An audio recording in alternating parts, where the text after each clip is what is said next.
तू स्वस्थ है, पूर्ण विकसित है।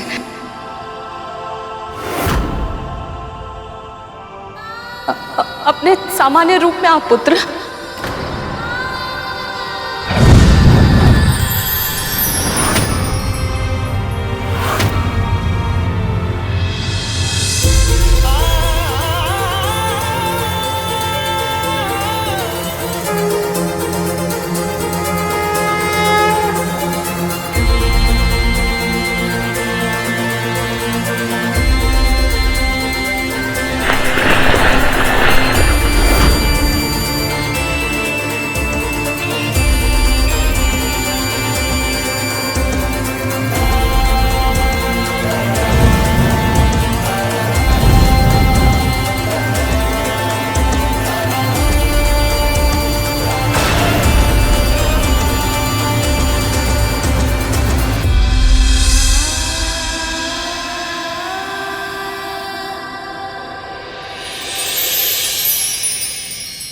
प्रणाम माँ।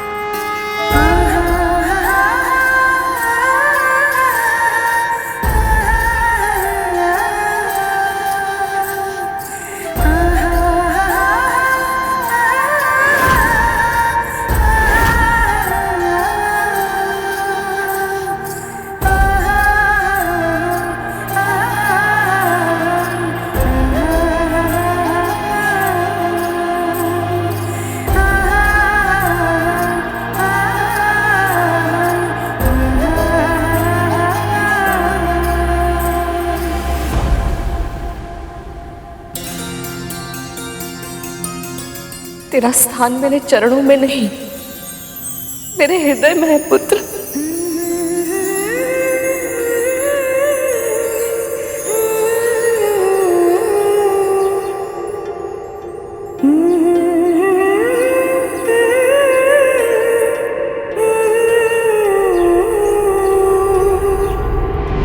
देवी कद्रू ने सहस्त्र पुत्रों की इच्छा व्यक्त की है, किंतु आप केवल एक ही पुत्र चाहती।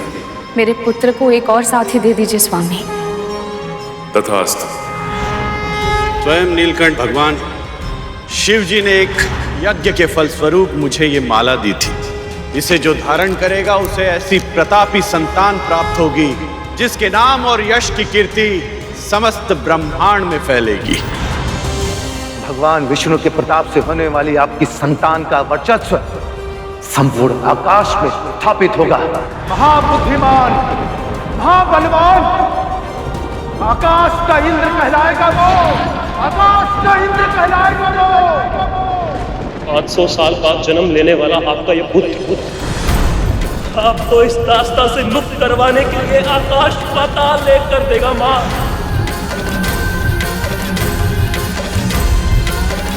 अपनी माँ के धैर्य की और कितनी परीक्षा लोगे तुम? क्या मेरी ममता तुम तक पहुंच नहीं रही? क्यों मेरी पुकार को अनसुना कर रहे हो? ऐसी कौन सी समाधि में लुप्त है प्रभु जो अपनी भक्त की पुकार आप तक पहुंच ही नहीं पा रही है? ना आपको इस माँ की पीड़ा दिखाई दे रही है, ना ही मेरी इन संतानों को।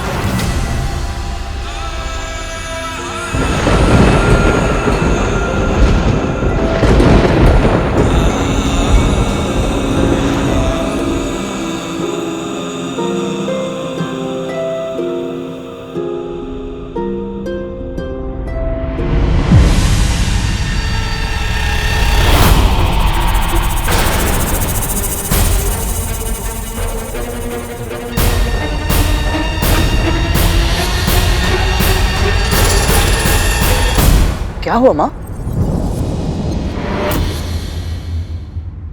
और ये सब कौन है? ये नाग हैं, तेरे भाई। और ये हैं तेरी बड़ी माँ और इन नाग भाइयों की माँ कद्रू।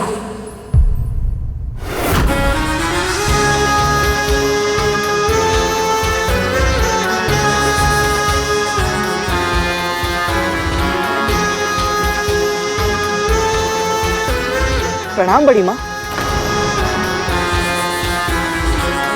मेरी भूल के लिए मुझे क्षमा कर दीजिए। वो मैं आपको और अपने भाइयों को पहचान नहीं पाया।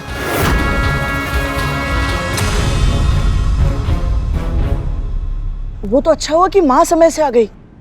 पल दो पल की देरी हो जाती तो आप में से कोई मेरा प्रथम आहार बन जाता।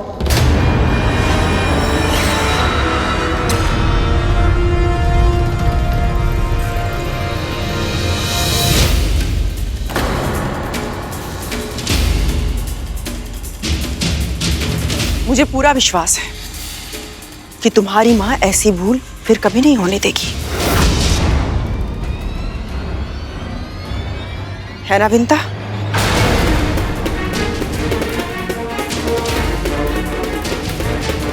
जी।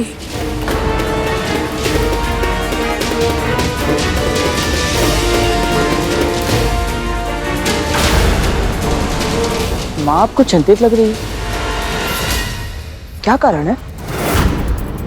तू कभी अपने होने वाले पुत्र को ये नहीं बताएगी कि तू मेरी दासी क्यों बनी और कैसे बनी।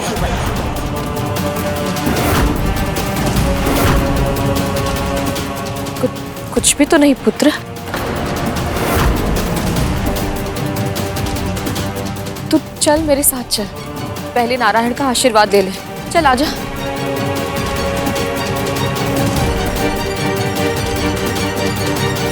आपकी दूरदृष्टि की जितनी प्रशंसा की जाए उतनी कम है मां। यदि इसके जन्म से पहले आप छोटी मां को अपनी दास्ता के बंधन में ना बांध लेती तो आज ना जाने क्या हो जाता।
हे परम प्रभु श्री विष्णु, मुझे इस पुत्र के रूप में स्वयं अपना आशीर्वाद दिया है आपने।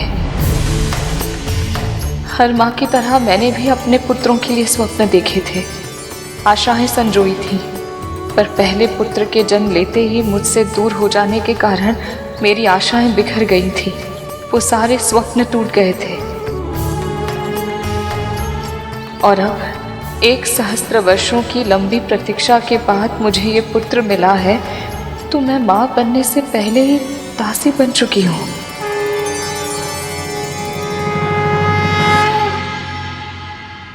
मुझे पता था प्रभु, जो मेरे भाग्य में है एक ना एक दिन मुझे भोगना ही होगा। बस ये नहीं पता था कि ऐसे इतना बड़ा आघात अपनी ही बहन के हाथों सहना पड़ेगा। पर अब अपने मन को शांत और मस्तिष्क को स्थिर रखने के लिए मुझे आपके मार्गदर्शन की आवश्यकता है प्रभु। मैं अपने दोषों से पहले पुत्र की रक्षा नहीं कर पाई, इसलिए अब मैं यही चाहती हूँ कि मेरे इस पुत्र पर मेरी तो क्या, संसार की किसी भी दोष की छाया न पड़े।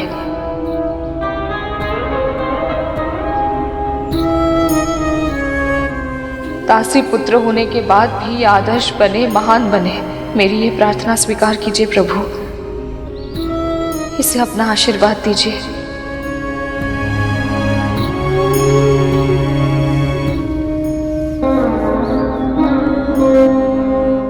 मैं नहीं जानता, पर अनुभव कर सकता हूं कि मां को मेरे जन्म लेने की प्रसन्नता तो अवश्य है, पर कहीं ना कहीं इनका मन उदास भी है। मुस्कुराहट में अजीब सी झिझक है, माथे पर चिंता की रेखाएं हैं। हे प्रभु, मुझे इतनी भक्ति, बुद्धि और शक्ति दीजिए कि मैं अपनी माँ की हर उदासी, हर चिंता, हर दुख को दूर कर सकूं।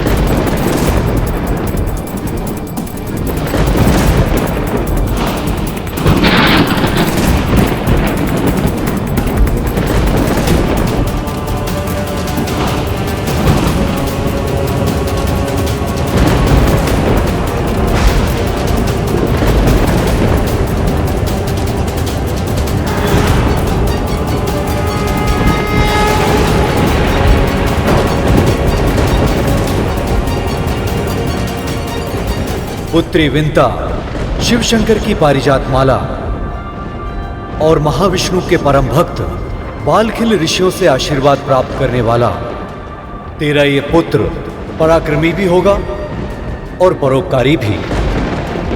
ना तो ये किसी के साथ दुष्ट व्यवहार करेगा और ना ही किसी के साथ दुष्टता होने देगा। ऐसे अनेक असाधारण कार्य करेगा ये, जिनके कारण आने वाले युगों में समस्त संसार इसे धर्म योद्धा गरुड़ के नाम से जानेगा।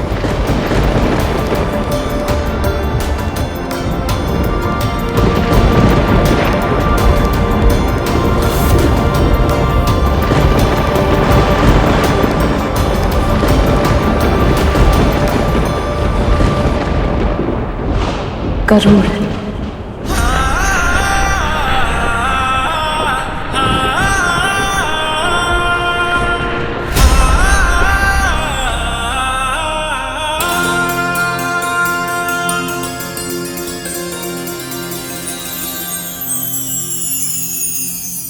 मेरा पुत्र गरुड़।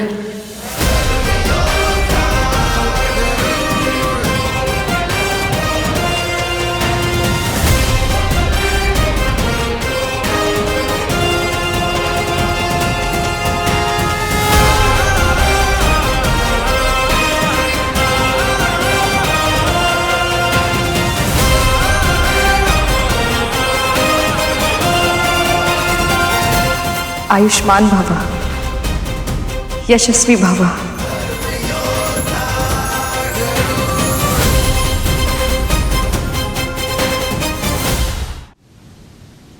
जो संसार में सबसे अधिक स्नेह विंता से करती थी, उसी बड़ी बहन के द्वारा छल से दासी बनाए जाने के दुख से विंता हमेशा के लिए टूट चुकी थी। पता है गरुड़, तुम्हारी माँ बहुत विद्वान, बहुत बुद्धिमान हुआ करती थी। कोई कल्पना भी नहीं कर सकता था कि जिसके चेहरे पर आत्मविश्वास का ऐसा तेज दमकता हो, वही विंता भय की छाया में सदा सदा के लिए दासी बनकर रह जाएगी। और उनके साथ हुई घटना के कारण तो वो पहले ही टूट चुकी थी, और कद्रू के निर्मम वार ने उसके कोमल से हृदय को चकनाचूर कर दिया था। तुम्हारी सुरक्षा करना जीवन का उद्देश्य बन गया था। अपने लक्ष्य को साधने के लिए कद्रू उसके भाई का उपयोग कर रही थी। तरह तरह की शारीरिक मानसिक दबाव डाले ताकि उसका आत्मविश्वास और उसका मनोबल पूरी तरह से टूट जाए। और यही हुआ। धीरे धीरे विंता स्वयं को भूलने लगी थी। बस उसे याद था तो सिर्फ अपने वचन का मान। तुम्हारी माँ के लिए उसका वचन ही परम सत्य है और सत्य ही धर्म है। तुम्हारी माँ वायु के बिना जीवित रह सकती है, पर धर्म के बिना नहीं। इसलिए तो तुम्हारे इतने शक्तिशाली होने के बाद भी उसने अपना वचन निभाया और भविष्य में भी निभाएगी, फिर चाहे वो कद्रू उसके प्राण ही क्यों ना ले ले। सत्य कह रहे हैं आप। माँ के इन्हीं व्यवहारों के कारण मेरे मन में इतने सारे प्रश्न उत्पन्न हुए। कि दोनों बहन होकर एक महारानी और एक दासी क्यों?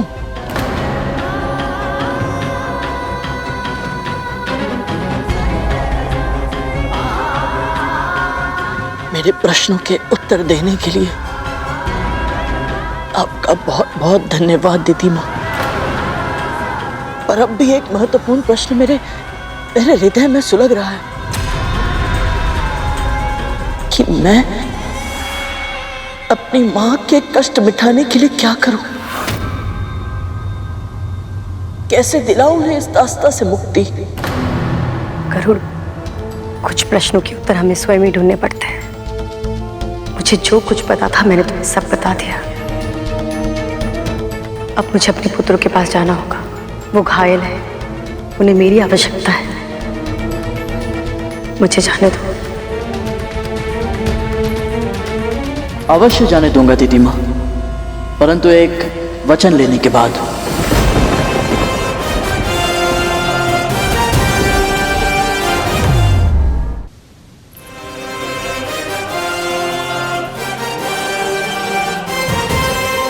वचन दीजिए दीदी माँ कि मेरी अनुपस्थिति में आपका कोई भी पुत्र, असुर सेना का कोई भी योद्धा, कोई भी सैनिक अदिति माँ की तपस्या भंग करने का प्रयास नहीं करेगा। सब व्यर्थ हो गया। इस गरुड़ के कारण ना तो मैं अपनी समस्या का अंत कर पाई और ना ही कद्रों की। मैं तुम्हें वचन देती हूँ,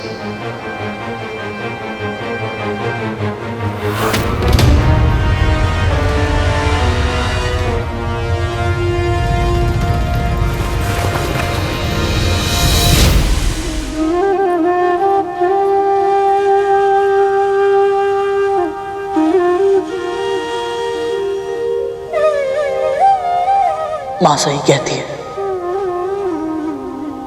परमपिता श्री विष्णु रहस्यमय है और कृपा अवश्य करते हैं।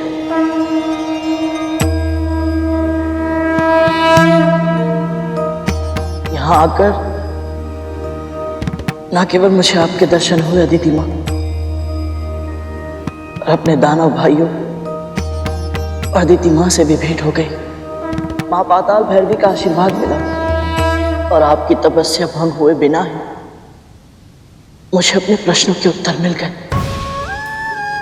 कि मेरी मां दासी क्यों और कैसे बनी। और मुझे पूरा विश्वास है कि उनकी दास्ता को समाप्त करने का उपाय भी मुझे अवश्य मिलेगा। अदिति मां, मेरी इच्छा तो यही है कि मैं आपके सानिध्य में और रुकूं और आपकी तपस्या के दिव्य प्रकाश का लाभ प्राप्त करता रहूं। और अब मुझे जाना होगा। मेरी मां और नियति मेरी प्रतीक्षा कर रही है।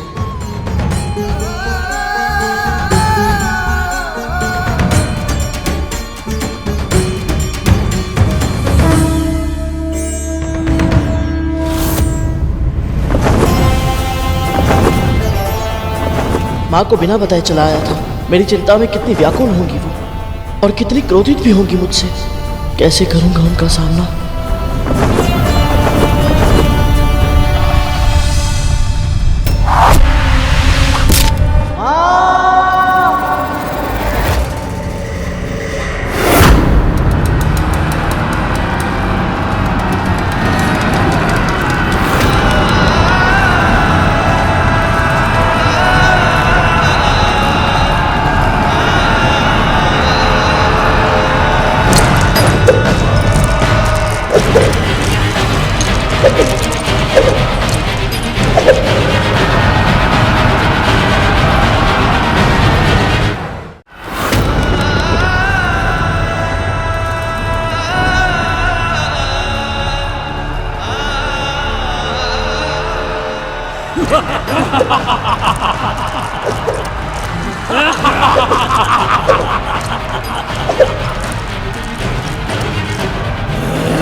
मेरा गरुड़।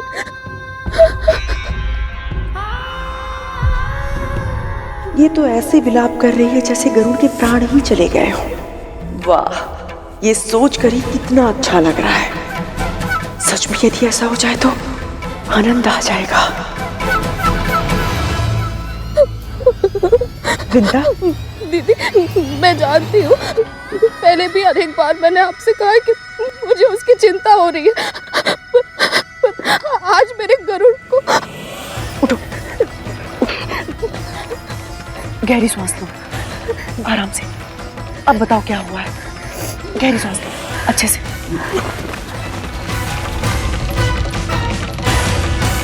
मैंने बहुत बुरा स्वप्न देखा दीदी।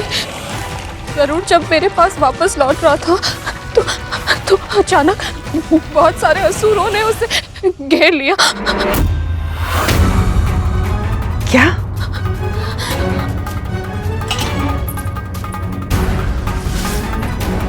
ठीक ठीक बता, क्या देखा तूने? गरुड़ ऊंचे आकाश में उड़ रहा था, तभी एक तीर उसके पंख में धंस गया।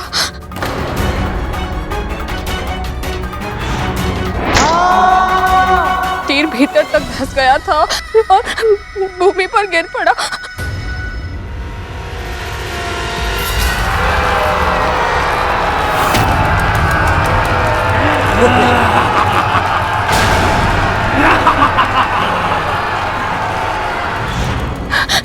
उसने असुरों का सामना करने की चेष्टा की, पर वो अकेला था।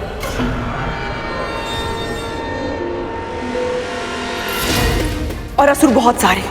कोई उसके पंखों पर तीरों की वर्षा कर रहा था तो कोई उसकी चोंच को घाव पहुंचा रहा था।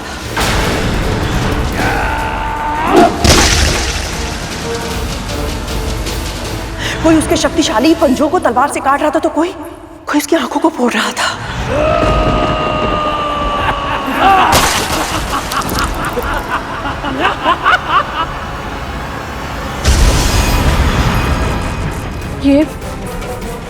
ये सब आपको कैसे पता? क्योंकि मैंने भी अभी यही स्वप्न देखा है विंता।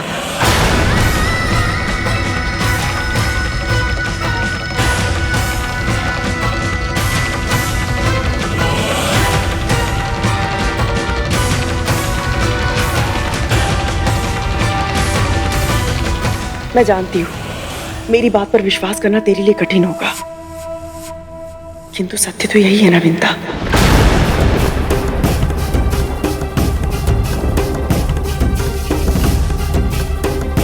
जन्म से पहले ही उस बालक ने मेरे मन मस्तिष्क पे एक अमिट छाप छोड़ दी थी, इसलिए एक अजीब सा जुड़ाव अनुभव करती हूँ मैं उसके साथ। अब तक मैं ही तुझसे कहती रही कि तू चिंता मत कर, कुछ नहीं होगा उसे, किंतु अब इस स्वप्न के बाद ये आश्वासन भी नहीं दे सकती तुझे मैं।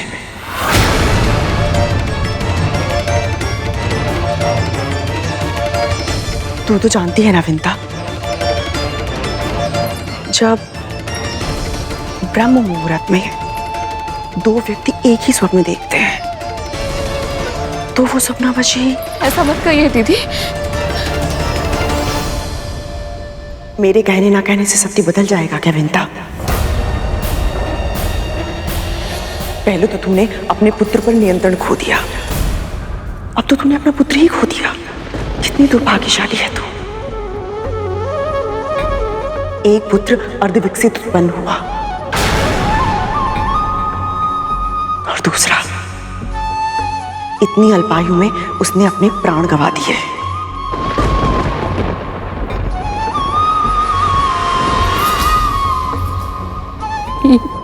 यह संभव है? ऐसा नहीं हो सकता। मेरा पुत्र।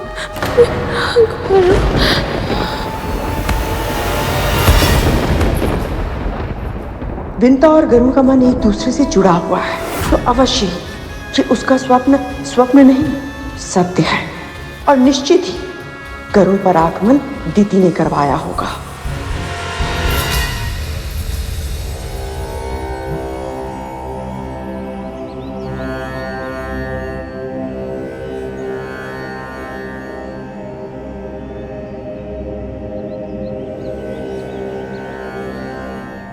ॐ यमाय सोमं नुनुत यामाय जुहुता हविः यमं ह यज्ञो गच्छति अग्निदूतो अलङ्कृतः ॐ यमाय सोमं नुनुत यामाय जुहुता हविः यमं ह यज्ञो गच्छति अग्निदूतो अलङ्कृतः ॐ यमाय सोमं नुनुत यामाय जुहुता हविः यमं ह यज्ञो गच्छति अग्निदूतो अलङ्कृतः ॐ यमाय सोमं नुनुत यामाय जुहुता हविः यमं ह। गरुड़ के तन का आकार देखा है? तो पूरे वन की लकड़ियां भी कम पड़ जाएंगी। हाँ भूत नंदी, उसे जलाने के लिए तो पूरे महल का घी भी कम पड़ जाएगा।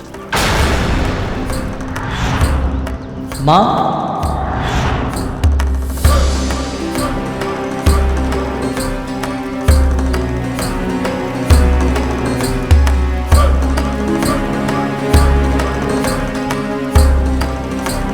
चलिए छोटी माँ। हाँ चलिए ना छोटी माँ, अब परंपरा के अनुसार ये कार्य तो अब आप ही को ही करना पड़ेगा ना। चलिए चलिए माँ।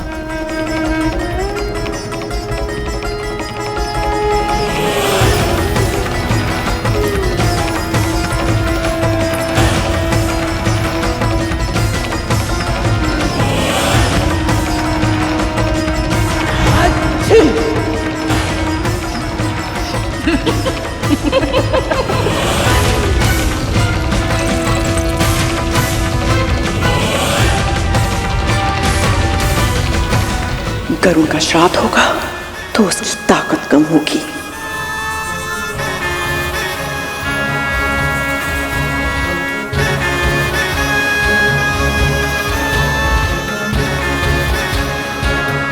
ये ले, डाल।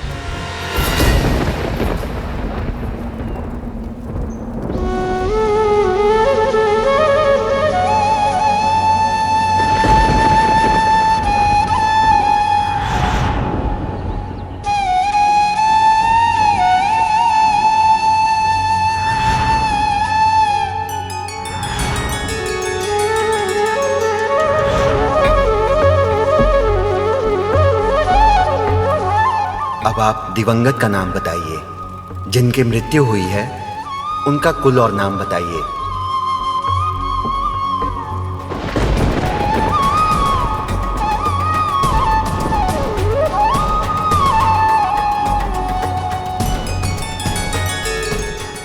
समस्त संसार इसे धर्म योद्धा गरुड़ के नाम से जानेगा।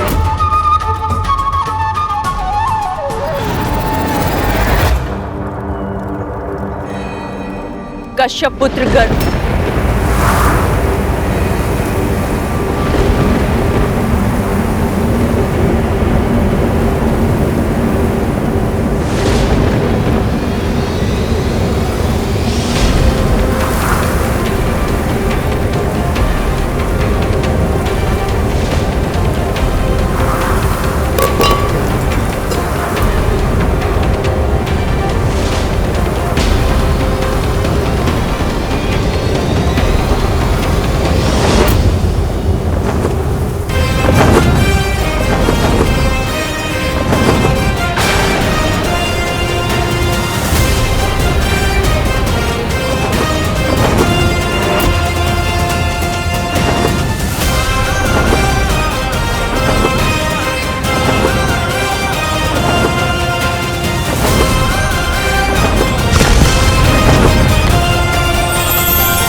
गरुड़, मेरा गरुड़।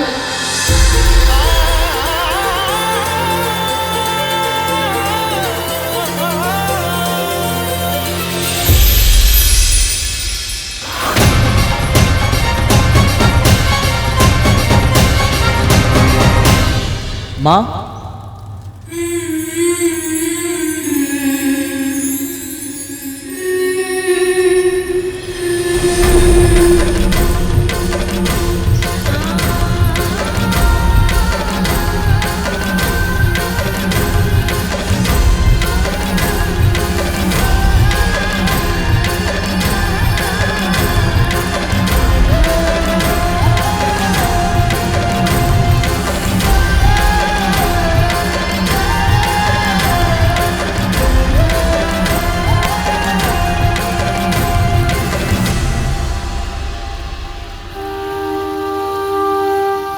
मुझे कोई घाव नहीं लगे तो ठीक है।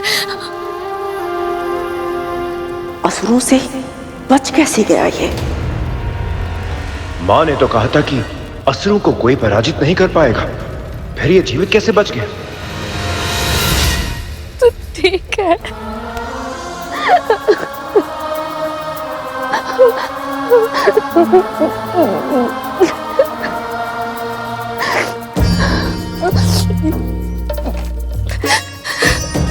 माँ, मुझे क्षमा कर दीजिए, मैं आपको बिना बताए यहाँ से चला गया था।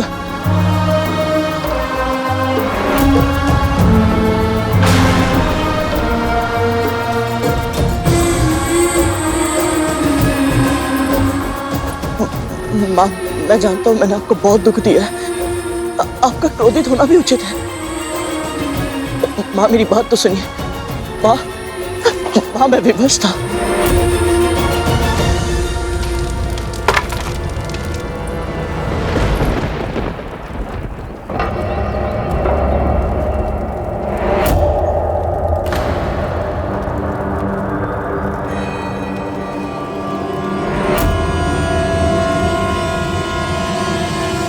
आज्ञा के बिना, मुझे बिना बताए घर छोड़कर तू गया कैसे?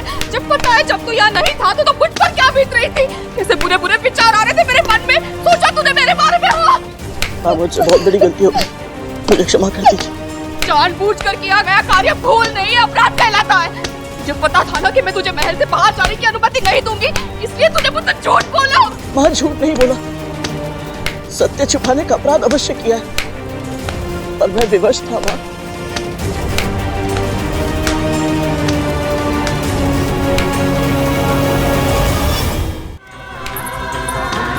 ऐसी क्या विवशता थी? पूछ इससे, कहाँ गया था ये?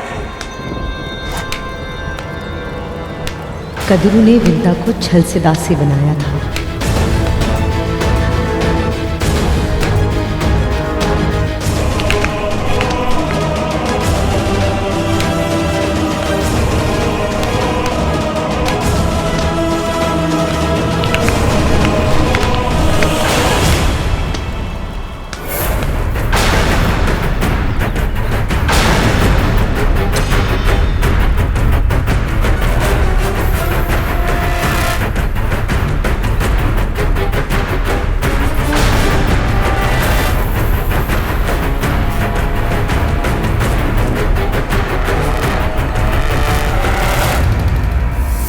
दोष मेरा ही है, मेरे ही अधिक लाड ने बिगाड़ दिया था तुझे। मुझे लगा था तू मेरे प्रेम से बंधा है, मुझसे दूर नहीं जाएगा। विश्वास था मुझे तू कहीं भी क्यों ना हो मेरी एक पुकार पर वापस लौट आएगा, पर वो भ्रम था मेरा।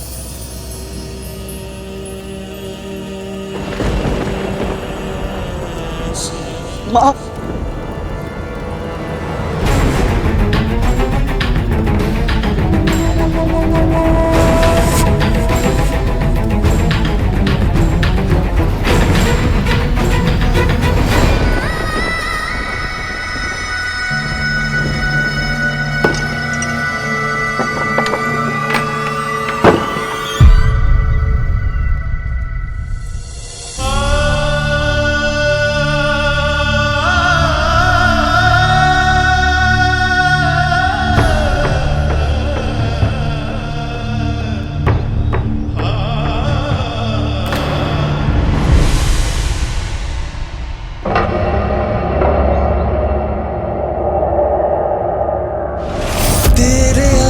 आंचल के कोने में मेरा संसार है माँ।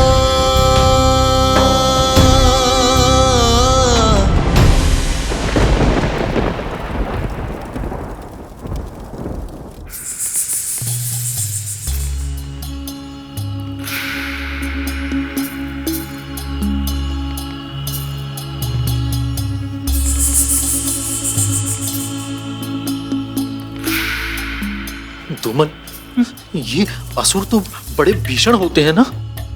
हाँ, तब तो मैं भी वही सोच रहा था, पर ये गरुड़ से बचकर कैसे वापस आया? पर मैं कुछ और सोच रहा था। यदि गरुड़ इतना ही शक्तिशाली है कि असुरों की पूरी सेना को हरा कर लौट आया, तो अपनी मां से क्यों पिटता रहता है? दोनों अभी के अभी चुप नहीं हुए ना, तो मेरे ही हाथों पिटोगे। अपना क्रोध इन पे मत निकाल काली।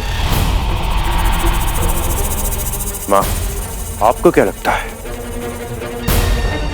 उसे सत्य पता है?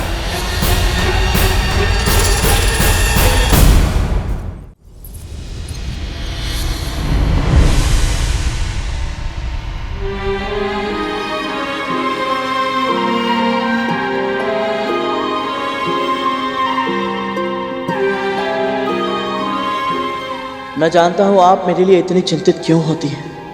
पहला पुत्र अर्धविकसित उत्पन्न हुआ और सदैव के लिए आपसे दूर चला गया। कहीं दूसरे पुत्र को भी कुछ ना हो जाए, इस कल्पना से ही घबरा जाती हैं आप। पर अब आपको ऐसे भयभीत रहने की आवश्यकता नहीं है। झूठ के बादल छट चुके हैं, सत्य का सूर्योदय हो चुका है। मैं जान चुका हूं कि आपको दासी छल से बनाया गया था, और अब मैं इस छल का जाल तोड़ूंगा। मैं आपको दास्ता से मुक्ति अवश्य दिलाऊंगा माँ। जीवन को जीव दिया तूने माँ, संसार से परिचय कराया तूने माँ। उन ईश्वर से भी लड़ जाऊंगा जो तू मुझसे। मुझे पता है गरुड़, तू अपने प्रश्नों के उत्तर खोजने गया था। मैं ये तो नहीं जानती कि तुझे तेरे उत्तर मिले या नहीं, पर ये अवश्य जानती हूँ कि कोई भी प्रश्न और कोई भी उत्तर मेरे उस वचन को नहीं तोड़ सकता जो मैंने कद्रू दीदी को दिया था। तेरे आंचल के कोने में मेरा। विंता अपने प्राण त्याग देगी, किंतु अपना वचन कभी नहीं तोड़ेगी, ये भली भांति जानती हूं मैं। और अब इस आश्वासन के सहारे मैं हाथों पर हाथ रखकर नहीं बैठ सकती। उस गरुड़ की आंखों में मैंने अपने लिए क्रोध, घृणा और तिरस्कार देखा है। उस दिन तो मैंने उसे दंड देकर चुप करवा दिया था, किंतु अब मात्र दंड से कार्य सिद्ध नहीं होगा। कोई ना कोई जानकारी उसे अवश्य है जो नहीं होनी चाहिए थी। अब अपनी अगली चाल निर्धारित करने से पहले मेरे लिए जानना आवश्यक है कि उसे क्या पता है।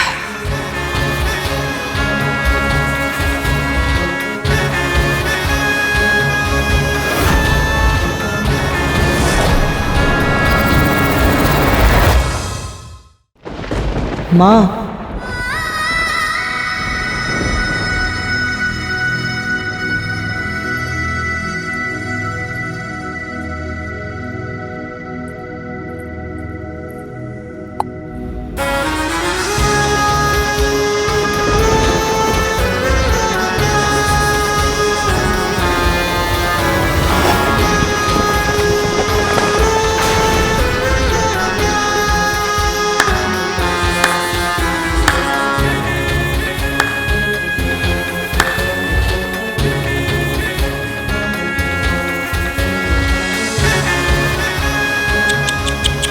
क्या हुआ?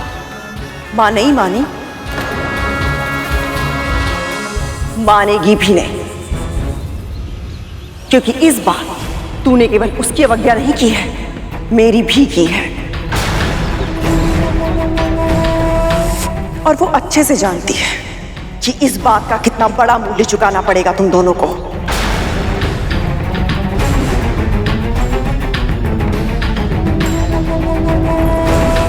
घूर क्या रहा है?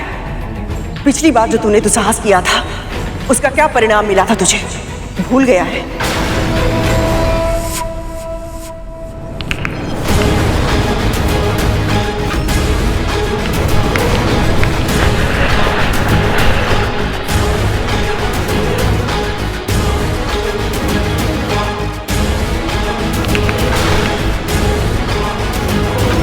मुट्ठी बीच रहा है, आक्रमण करेगा मुझ पे।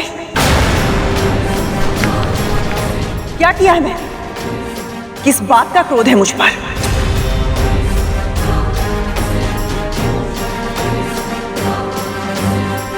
आवेश में दांत पीसना बंद कर और बता, सत्य का पता करने गया था ना तू? क्या पता चला तुझे?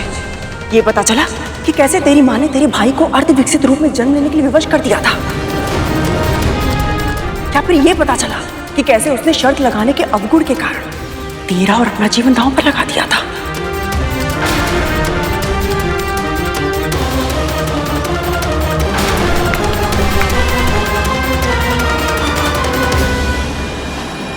ये मुझे उकसाने का प्रयास कर रही है ताकि मैं आवेश में आकर वो कर जाऊं जो ये मुझसे करवाना चाहती है, पर मैं इनकी चाल का मोहरा नहीं बनूंगा। अभी मुझे केवल ये पता चला है कि माँ इनकी दासी कैसे बनी, ये नहीं पता चला कि मैं उन्हें दास्ता से मुक्त कैसे कराऊं। इसीलिए पहले मुझे उपाय खोजना है, फिर सही समय पर सही तरह से लक्ष्य प्राप्त करना है, पर उसके लिए मुझे अभी सूझबूझ का परिचय देना होगा।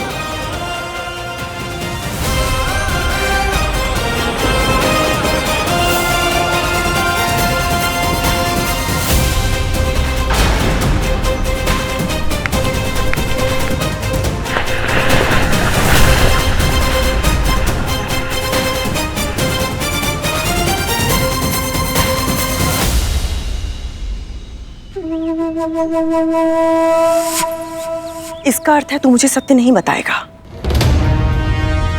ठीक है, मैं ही तेरी माँ को जाके सत्य बता देती हूँ कि तू कहाँ गया था।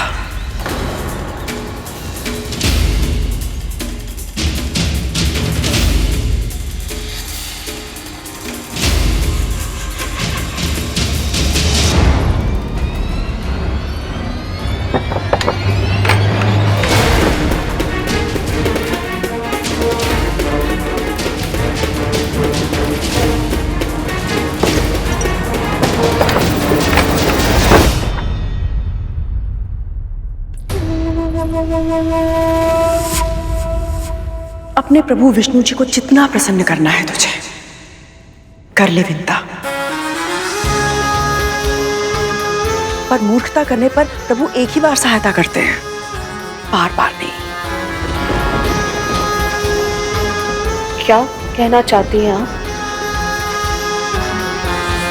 तुझे क्या लगता है तेरा मेरा स्वप्न पूरा क्यों नहीं हुआ?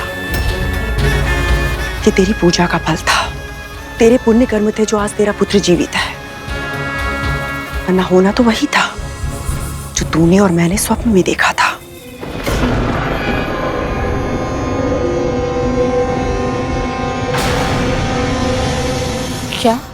क्या लगा था तुझे? तेरा पुत्र भ्रमण पर गया था या संसार देखकर लौटा है? असुरों की सेना के साथ युद्ध करके आया है तेरा पुत्र।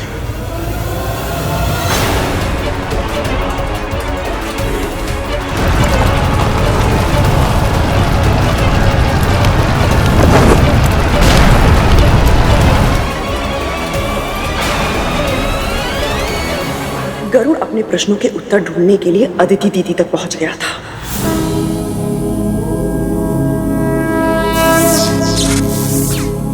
जहां उनकी तपस्या को भंग करने के लिए असुर सेना गई हुई थी। पर तेरा मूर्ख पुत्र बिना अपने प्राण की परवाह किए उस सेना को रोकने की मूर्खता कर रहा था। वज्रांग ने युद्ध स्थल से उसको हटाने के लिए अपना दूत भी भेजा। जाओ जाओ, चले जाओ। किंतु इसने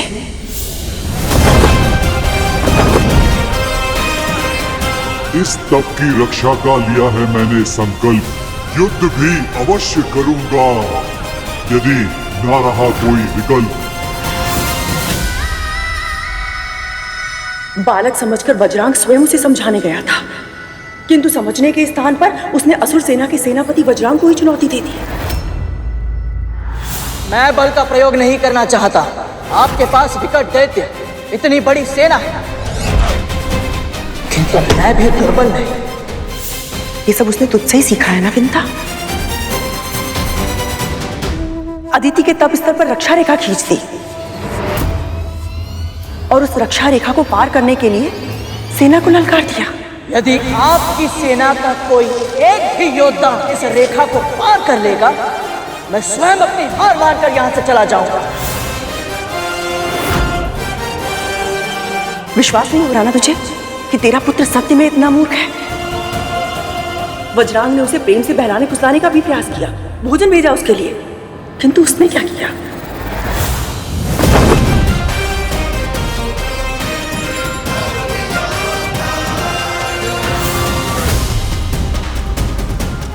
ऐसे ही आंसू बहाएगी यदि समय रहते तूने अपने पुत्र को नहीं समझाया।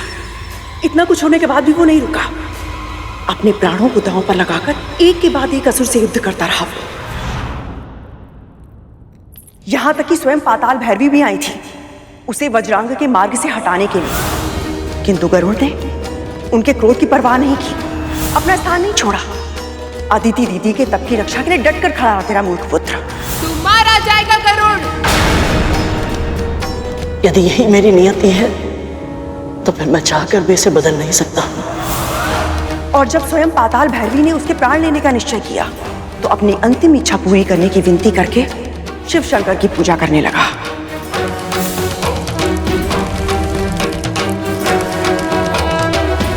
अब भस्म से त्रिपुंड बना।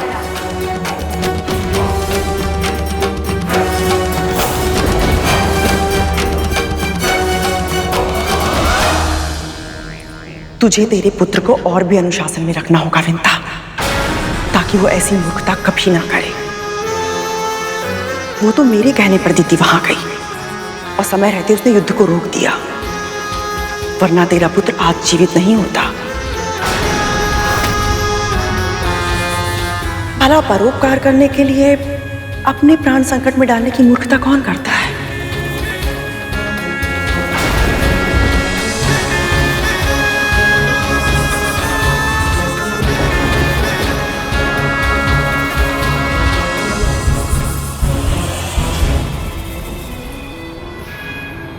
अब आएगा आनंद।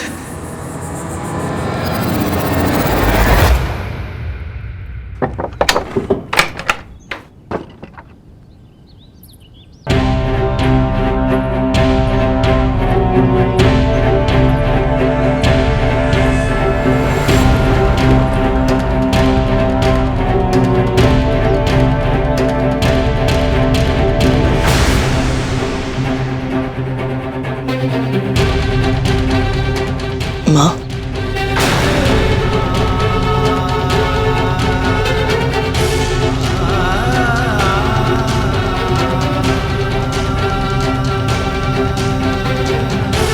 मुझे क्षमा कर दीजिए माँ। मैं इतनी बड़ी भूल फिर कभी नहीं करूंगा। पर मैं चाहती हूँ तू ऐसी भूल बार बार करे।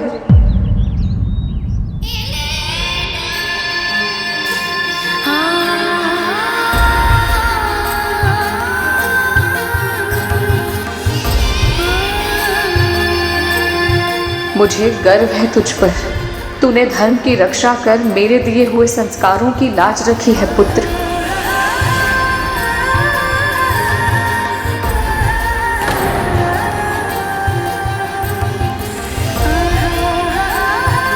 मुझे तो लगा था कि मेरी बातें सुनकर विंता गरुड़ को दंड देगी, किंतु ये क्या हो रहा है?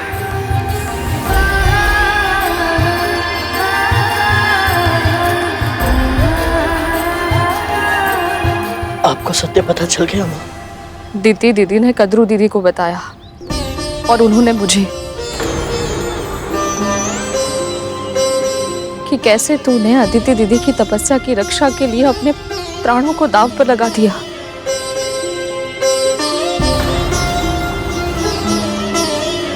मेरा पुत्र इतना बड़ा हो गया और मुझे पता ही नहीं चला।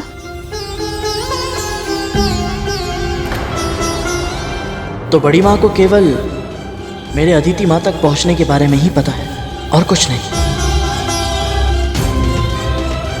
तूने इतना बड़ा परोपकार किया, मेरे संस्कारों की लाज रखी और मैंने तुझे। माँ, आप माँ है मेरी, जो भी करती है मेरे भले के लिए तो करती है। और वैसे भी माँ के हाथों से मार खाने का सौभाग्य तो बहुत भाग्यशाली संतानों को ही प्राप्त होता है।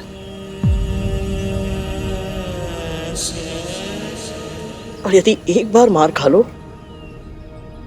तो बहुत देर तक भूख भी नहीं लगती, कैसी माँ हूँ मैं। तू इतने समय बाद इतनी लंबी यात्रा करके आया है और मैंने तुझसे ये तक नहीं पूछा कि तुझे भूख लगी है कि नहीं। तू चल अभी मेरे साथ चल, मेरे सामने आंखें करके अपना आहार कर। मेरा बनाया भोजन तेरी भूख नहीं मिटा सकता तो क्या हुआ, मैं तुझे खाते देख प्रसन्न तो हो सकती हूँ ना। सच माँ, आप मेरे साथ चलेंगी? तो फिर अभी चलिए। मुझे पता है मेरी यात्रा के बारे में आपको बहुत कुछ बताना है। माँ, मैंने बहुत कुछ नया देखा, बहुत जाना, सब कुछ समझा। मैं सब कुछ बताऊंगा आपको।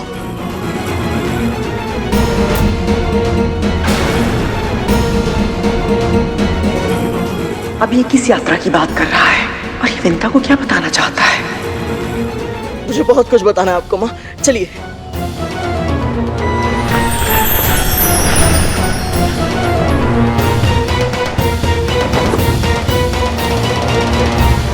अवश्य गरुड़ को मेरे सत्य के विषय में कुछ ना कुछ ज्ञात है, किंतु क्या हो सकता है दीदी को इस विषय में कुछ ज्ञात हो?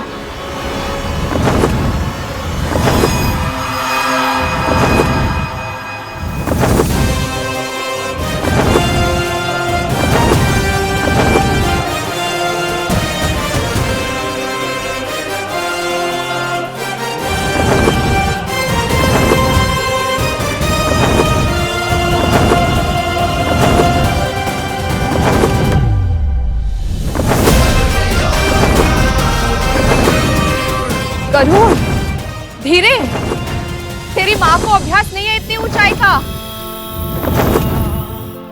महाप्रभु विष्णु, मेरे जीवन को इस पुत्र के रूप में साक्षात आनंद से भर दिया है आपने। अपना आशीर्वाद हम दोनों पर सदैव बनाए रखिएगा।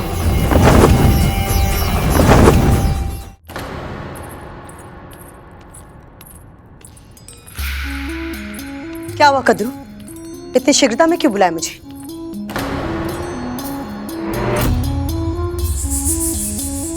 ये देना था तुम्हें।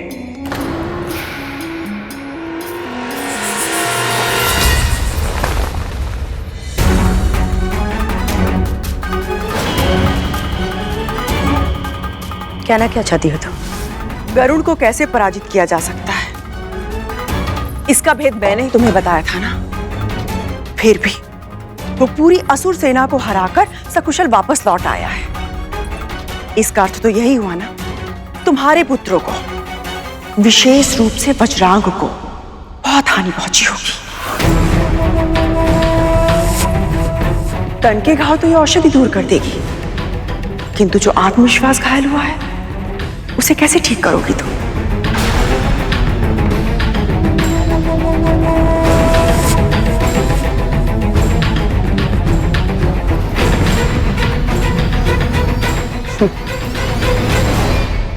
तुम्हें मेरे पुत्रों के लिए विचलित होने की आवश्यकता नहीं है कद्रू।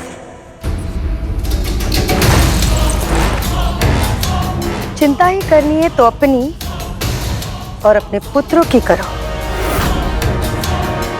क्योंकि बल और बुद्धि दोनों में ही तीव्र है गरुड़। यदि इतना जानने के बाद भी उसने अब तक कुछ नहीं बताया तो एक ही अर्थ हो सकता है। क्या क्या करने वाला है वो? और इतना जानने के बाद भी ऐसा क्यों कहा तुमने? क्या जानता है वो? स्वयं क्यों नहीं पूछ लेती जाकर अपनी दासी और उसके पुत्र से? और हाँ, यदि उन दोनों ने सत्य नहीं बताया तो समझ जाना कि विद्रोह के बीज जड़ पकड़ चुके हैं।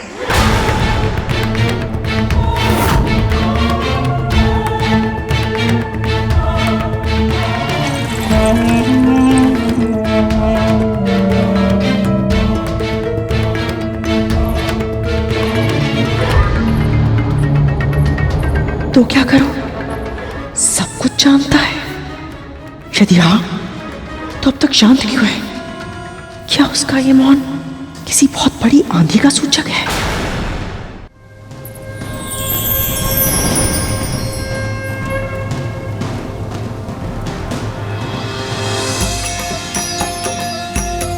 ये तो वही स्थान है जहां आपने मुझे संस्कार दिए थे।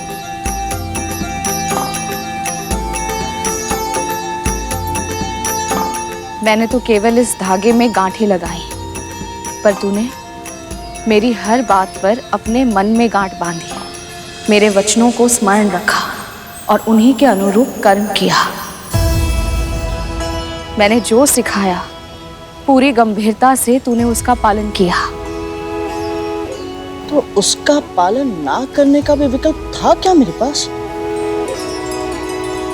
ये बात मेरे मस्तिष्क में आई कैसे नहीं?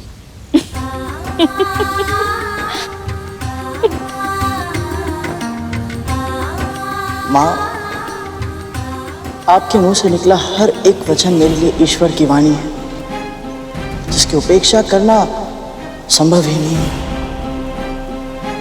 मैं बस यही चाहता हूं माँ कि आप सदैव ऐसे ही मुस्कुराती रहे, सदैव प्रसन्न रहे, सुखी रहे। जब तक तू मेरे पास है, मैं हर परिस्थिति में सुखी ही रहूंगी।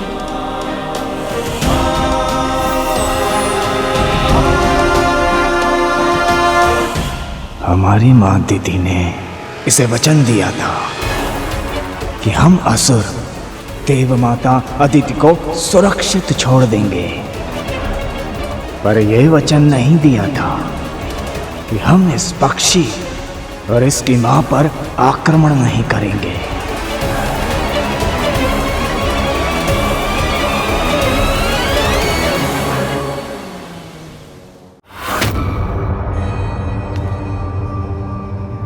हमारी मां दीदी ने इसे वचन दिया था कि हम असुर देव माता अदिति को सुरक्षित छोड़ देंगे, पर यह वचन नहीं दिया था कि हम इस पक्षी और इसकी मां पर आक्रमण नहीं करेंगे।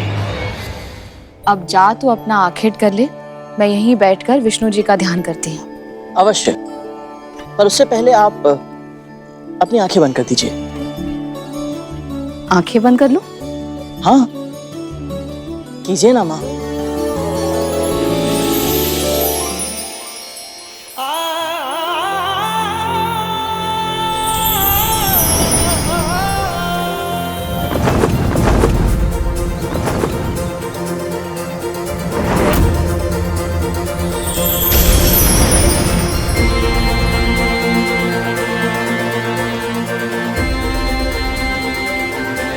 माँ,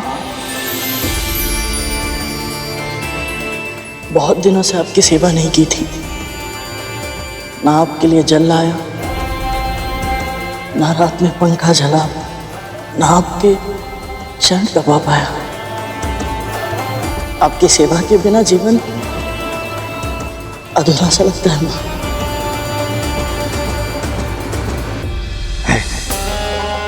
एक बार संतान बड़ी हो जाए, समर्थ हो जाए, फिर तो वो अपने माता पिता का मुख भी नहीं देखती।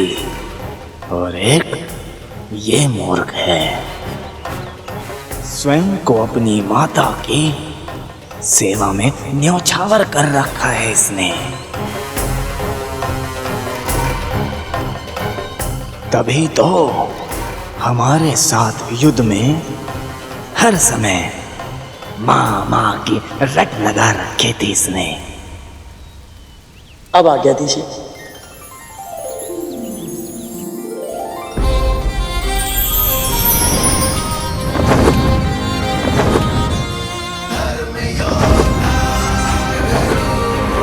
अब मिला प्रतिशोध लेने का अवसर।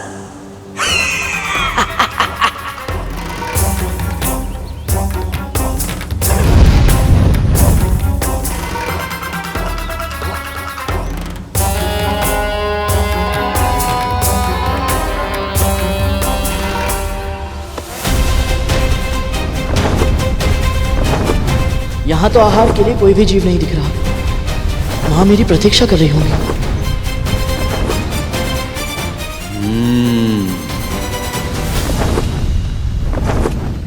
ये मेरी माया का चमत्कार है गरुड़। मैंने सभी जीवों को तुम्हारी दृष्टि से ओझल कर दिया है।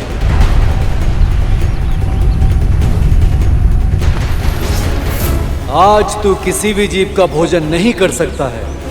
बल्कि तू स्वयं बनेगा किसी का भोजन।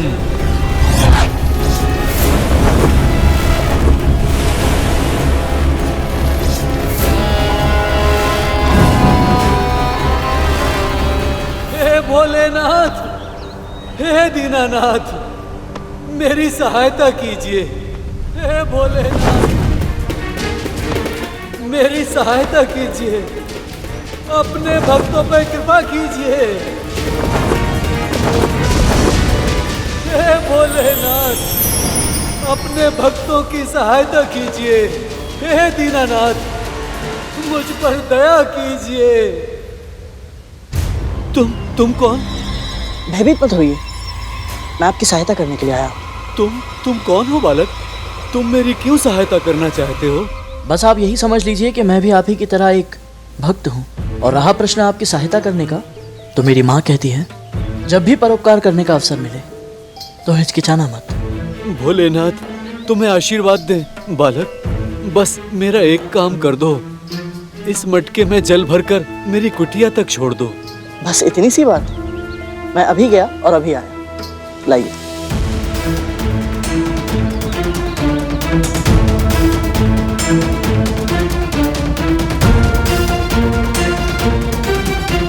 अंततः गरुड़ फंस ही गया मेरे जाल में। ये स्वयं ही मृत्यु की ओर बढ़ रहा है।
भगवते वासुदेवाय।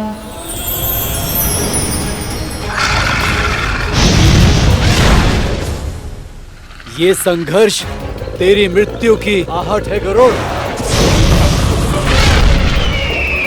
ओम नमो भगवते वासुदेव। गरुड़, अब तक तो उसे लौट आना चाहिए था। वो ठीक तो है?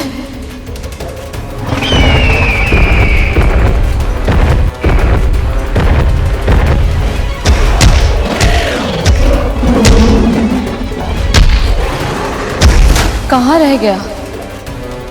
मैं उसकी प्रतीक्षा में यूं बैठी नहीं रह सकती। मुझे अपनी मन की आंखों से ढूंढना होगा उसे।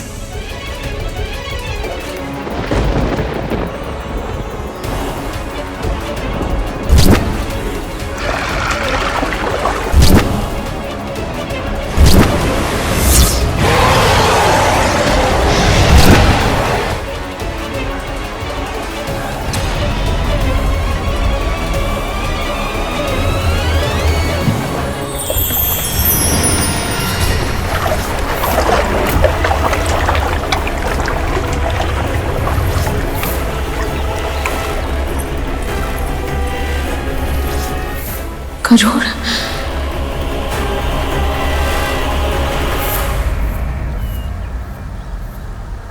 माँ, आप यहाँ? गरुड़, तू ठीक है ना? तुझे कुछ हुआ तो नहीं है? माँ, मैं ठीक हूँ। मैं बस अभी आया। गरुड़, तू उसका पीछा क्यों कर रहा है? तू भूमि और आकाश का वासी है, जबकि वो मकर जलचर है।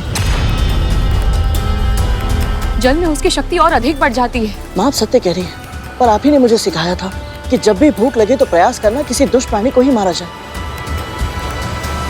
ताकि अन्य सभी निर्दोष प्राणी की रक्षा हो सके और प्रकृति का संतुलन भी बना रहे। माँ, यदि आज इस मकर को मैंने छोड़ दिया तो भविष्य में इसके जैसे अनेक दुष्ट यहाँ आकर उत्पात मचाएंगे और सामान्य जन का जल पीना भी असंभव हो जाएगा। मां, मुझे जाने दीजिए।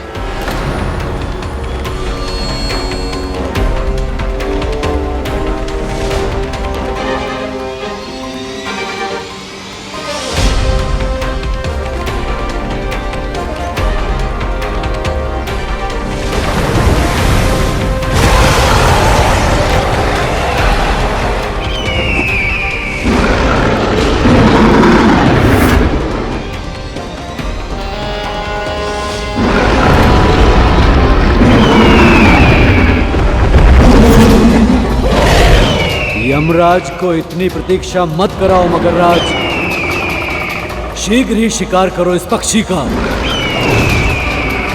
मेरे पुत्र की रक्षा कीजिए प्रभु। ओम विष्णवे नमः।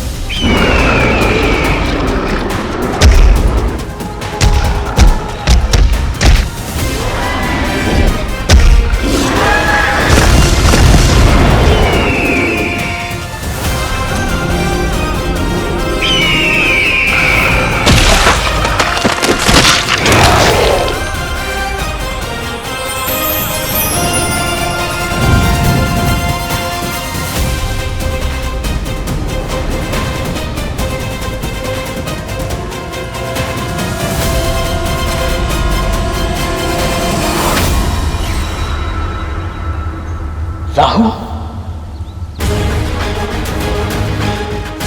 तो ये सब इसी का षड्यंत्र था। दुष्टों को कितना भी समझाओ, ना सुधरते हैं ना संभलते हैं।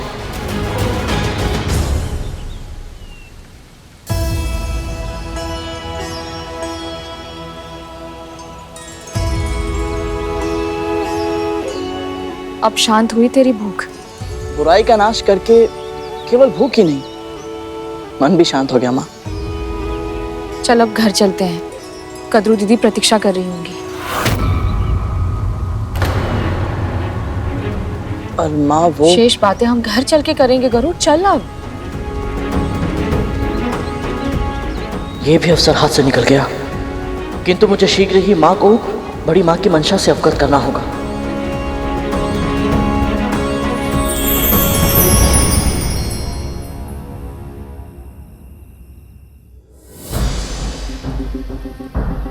कहाँ रह गए ये दोनों? मां, यदि गरुड़ को सारा सत्य पता चल चुका है तो फिर वो अभी तक मौन क्यों है? मैं भी वही सोच रही हूँ तक्षक। कहीं ऐसा तो नहीं कि ये दोनों माँ पुत्र भोजन के बहाने हमें ही भोजन बनाने का षड्यंत्र रच रहे हो? मुझे कैसे पता होगा कालिया? आपने इतना पूछा फिर भी गरुड़ कुछ नहीं बोला, क्यों माँ? हाँ माँ, अगर हमें पता ही नहीं चलेगा कि उसे क्या पता है वो कितना, तो हम नियंत्रण में कैसे रख पाएंगे? प्रश्न प्रश्न प्रश्न, तुम लोगों को केवल प्रश्न पूछने के लिए जन्म दिया है ना मैंने। एक वो गरुड़ है जो अपनी माँ के लिए आकाश पाताल एक कर रहा है, और तुम लोग उल्टे सीधे प्रश्न करके मेरी चिंता बढ़ा रहे हो। जब कुछ करते तब भी डांट पड़ती है और जब कुछ नहीं करते तब भी डांट पड़ती है।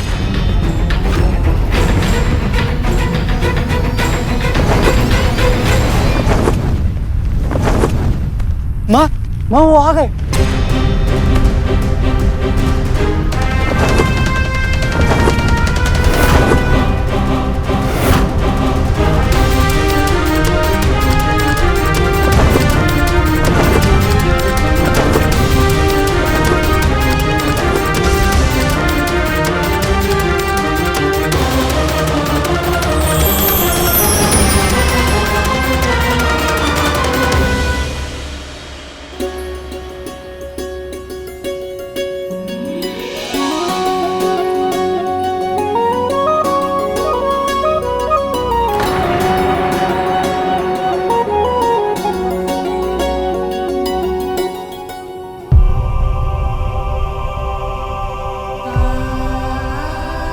ये घाव कैसे लगे तुझे?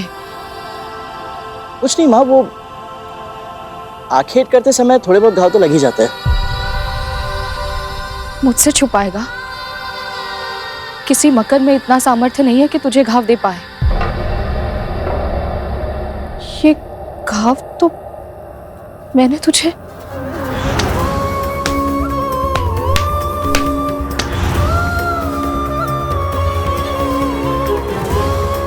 माँ, कुछ नहीं हुआ है मुझे। कैसे नहीं हुआ? तुझसे बिना कुछ पूछे इतना मारा और तू भी चुपचाप मार खाता चला गया। इतने विकट असुरों से युद्ध करके आया, तुझे कुछ नहीं हुआ और मेरे मारने से इतने घाव। ये संसार में किसी के भी प्रहार का कोई भी प्रभाव नहीं पड़ता मुझ पर, और जब आप मारेंगी तो कष्ट होगा ना माँ।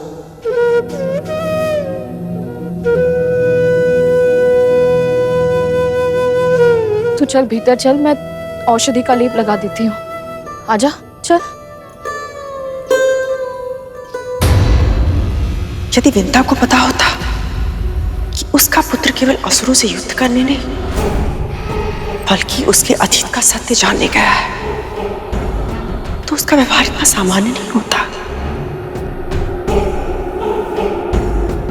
इसका अर्थ है गरुड़ ने अपनी यात्रा के विषय में अपनी मां को कुछ नहीं बताया।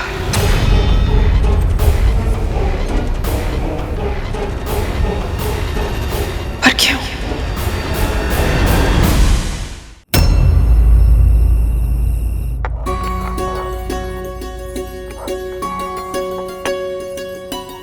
माँ, मुझे दीजिए, मैं पीसता हूँ औषधि। लाइए। नहीं, चोट भी खाएगा और औषधि भी स्वयं बनाएगा तो माँ क्या करेगी? पर माँ, गरुड़, जैसे तुझे मेरी सेवा करके आनंद मिलता है वैसे ही मुझे भी तेरे लिए कुछ करके प्रसन्नता मिलती है। तू अपनी माँ को प्रसन्न नहीं देखना चाहता? जा वहां जाकर बैठ जा।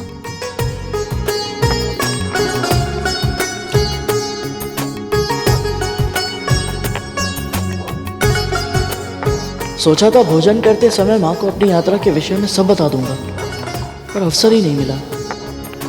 और अब तो बहुत रात हो गई है, माँ भी थक गई होंगी।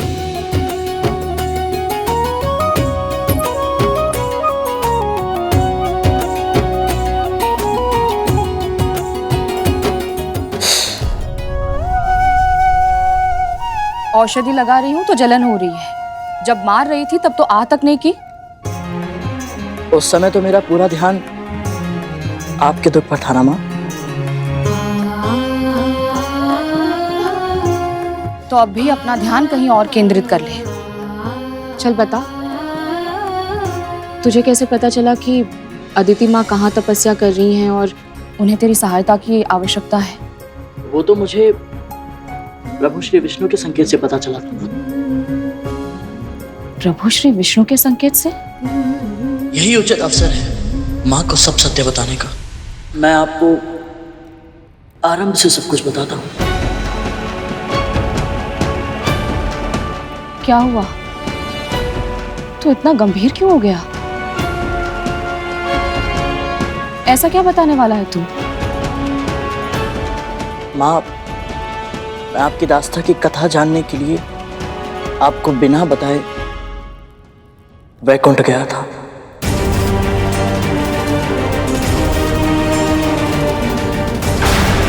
वैकुंठ?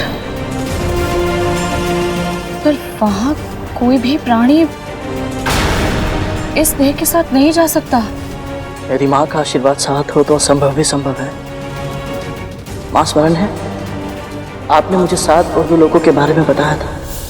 मैं एक एक करके सबके पार गया।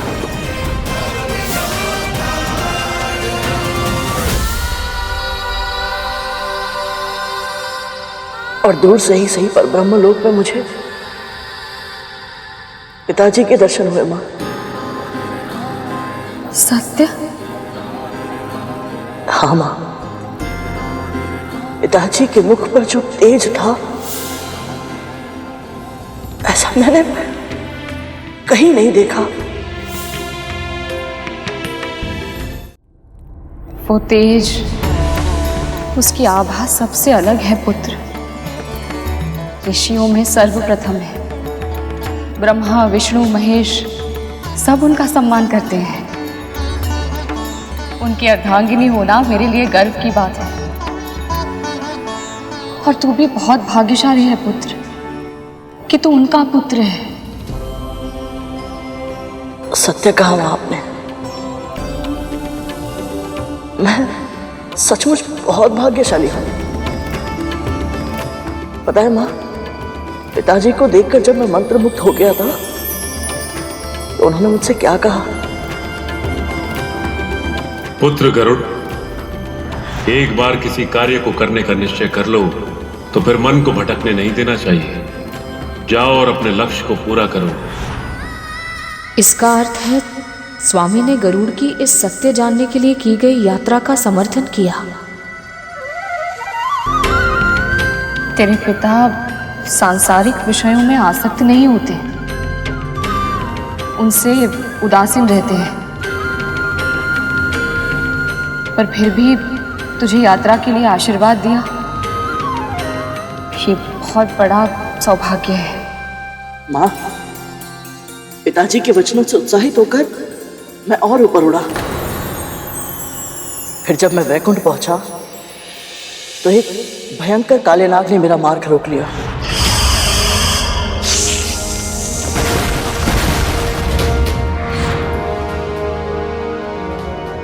अनंत, मेरा पुत्र शेषनाग। माँ, मैं तो शेष भैया को जानता था, पर वो मुझे नहीं जानते थे। उन्हें ऐसा लगा कि कोई असुर प्रभु विष्णु की तपस्या को भंग करने के लिए आया है, इसीलिए उन्होंने मुझ पर आक्रमण किया।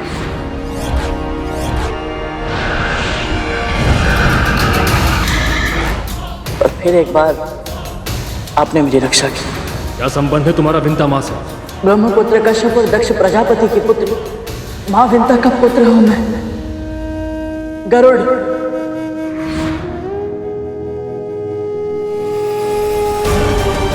शेषनाग ने मेरा पुत्र होते हुए भी इस विंता का साथ दिया।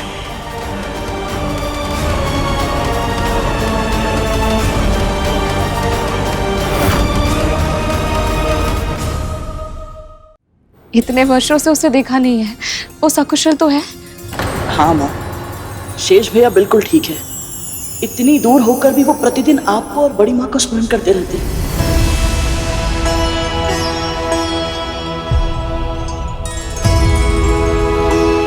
अब पता है माँ, प्रतिदिन वो प्रभु विष्णु से भी पहले बड़ी माँ का नाम लेकर अपना दिन आरंभ करते हैं।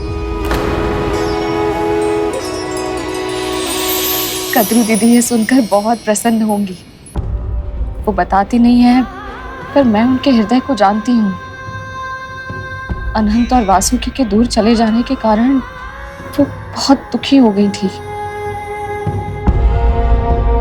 जहां जाना चाहते हो जाओ, जहां जाओ सुखी रहना।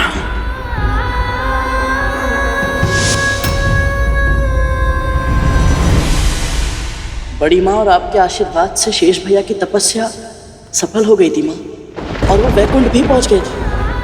पर अभी तक उनकी भेंट प्रभु श्री विष्णु और माँ लक्ष्मी से नहीं हो पाई, क्योंकि माँ लक्ष्मी के समुद्र में समा जाने के बाद प्रभु श्री विष्णु तपस्या में लीन हो गए। माँ,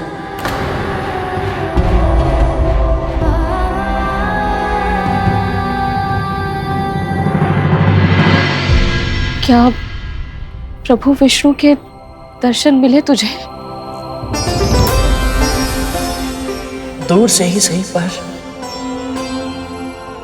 मुझे प्रभु विष्णु के दर्शन मिले माँ। तो बोल ना, कैसे दिखते हैं मेरे प्रभु? उनके निकट होने पर जिस दिव्यता, जिस पवित्रता का आभास होता है, उसका वर्णन शब्दों में करना संभव है माँ। और आपका आदेश है तो प्रयास अवश्य करूंगा।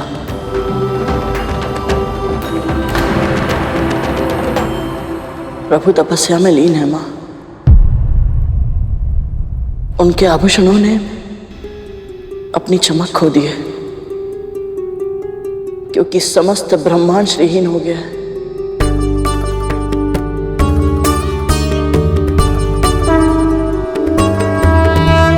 ऐसी स्थिति में भी उनके व्यक्तित्व से ऐसी आभा प्रकट होती है माँ, जिसमें सहस्त्र सूर्यों से भी अधिक प्रकाश है, पर ना तपन है, ना जलन, बस शीतलता है, सौम्यता की अद्भुत शीतलता।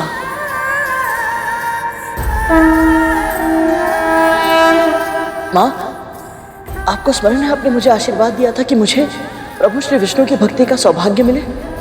जब मैंने उन्हें देखा तब मुझे समझ आया कि आपके उस आशीर्वाद के पीछे मेरे सुख की कामना छिपी थी। ये सुनकर मुझे बहुत अधिक प्रसन्नता हो रही है गरुड़। अल्पायु में ही तुझे प्रभु श्री विष्णु के साक्षात दर्शन हो गए। ये मेरे लिए गर्व की बात है। ऐसा लग रहा है जैसे मेरी वर्षों की तपस्या का फल मिल गया हो मुझे। बस अब तुझे किसी की बुरी दृष्टि ना लगे।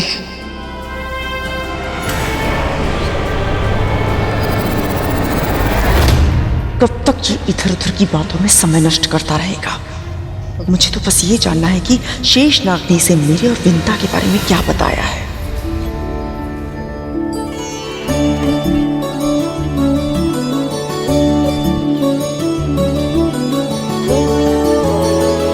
गरुड़, अनंत ने क्या कहा तुझसे?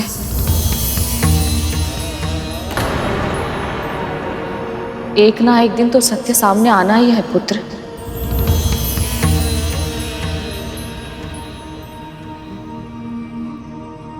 शेष भैया ने मुझे सब कुछ बताया माँ, आरंभ से, कि कैसे आप और बड़ी माँ के मध्य स्नेह था। आप पर प्राण न्यौछावर करती थी वो। अस्वस्थ होने पर रात रात भर जागकर आपकी सेवा करती थी।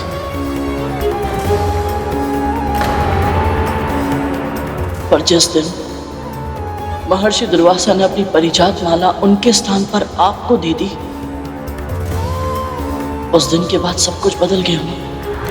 इसे जो धारण करेगा उसे ऐसी प्रतापी संतान प्राप्त होगी जिसके नाम और यश की कीर्ति समस्त ब्रह्मांड में फैलेगी। बड़ी माँ के मन में आपके प्रति ईर्ष्या ने जन्म ले लिया।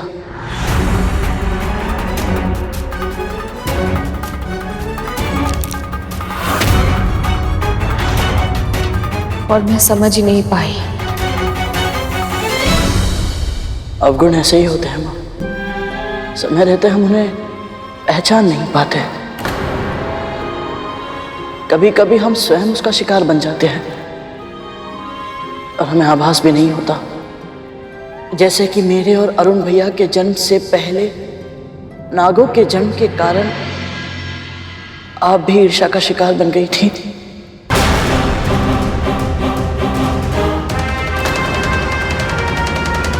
और आपको पता भी नहीं चला था। अब मुझे ज्ञात करना ही होगा कि डिमों के भीतर मेरी संतान पल रही है या नहीं।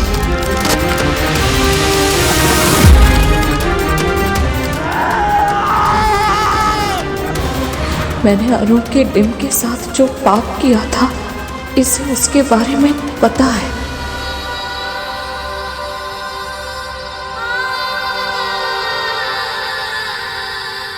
माँ, मैं आपकी भावनाओं को समझता हूँ। कब आपकी ममता ईर्ष्या में बदल गई आपको भान तक नहीं हुआ। और इसमें केवल आपका दोष नहीं था माँ, अति सौभाग्यशाली पुत्रों की माँ होने का वरदान मिला था आपको, और इससे बड़ी माँ असुरक्षित अनुभव कर रही थी। और इसीलिए उन्होंने आपके मस्तिष्क में संदेह के इतने बीज बो दिए कि आप ठीक से कुछ समझ ही नहीं पाई। और फिर जब क्रोध में आकर अरुण भैया ने आपको भीषण श्राप दिया, आपने उसे अपनी नियति मान लिया। फिर आपने जो किया उसके कारण अपराध बोध में आप इतनी अधिग्रस्त हो गई थी माँ कि उचित निर्णय लेने में असमर्थ हो गई थी। इसीलिए बड़ी माँ के बिछाए हुए जाल को आप देख नहीं पाए और बस उसमें फंसती चली गई।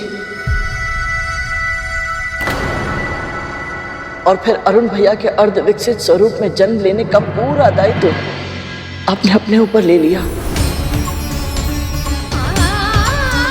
और बहुत ही शीघ्र बड़ी माँ को क्षमा कर दिया, जबकि बड़ी माँ क्षमा के योग्य ही नहीं थी। जो हुआ उसके लिए मैं कदरू दीदी को दोष नहीं देती, त्रुटि तो मेरी है ना।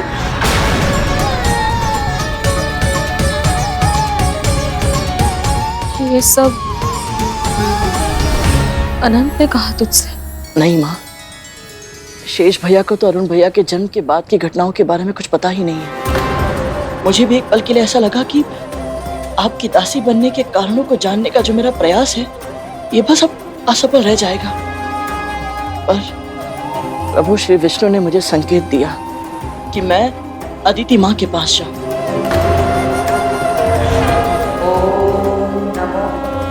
नारायणाय नमः। ओम नमः नारायणाय नमः। उनकी तपस्या के समय जो हुआ वो तो आपको बड़ी माँ कह चुकी है, किंतु आपको यही नहीं पता माँ कि उस युद्ध में अंत में वज्रांग मेरे सामने असहाय हो गया था। ऐसा क्या हुआ था जो वज्रांग गरुड़ के सामने असहाय हो गया था? रुक जाओ पुत्र, रुक जाओ। जब उसे छुड़ाने के लिए दीति माँ वहां पहुंची तो मैंने हट कर दी। मैंने वो सब कुछ जान लिया दीति माँ से जो शेषनाग भैया नहीं जानते थे।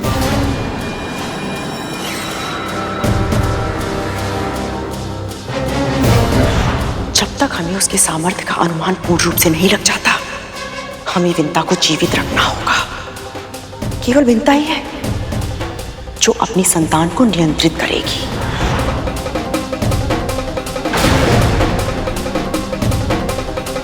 तो दीति ने बताया है इसे मेरा सत्य।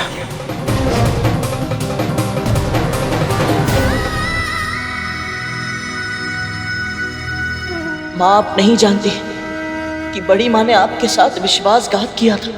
आपके शर्त लगाने के अवगुण का लाभ उठाकर उन्होंने छल किया आपके साथ। माँ, उस घोड़े उच्छा शवा की पूंछ काली नहीं श्वेत थी।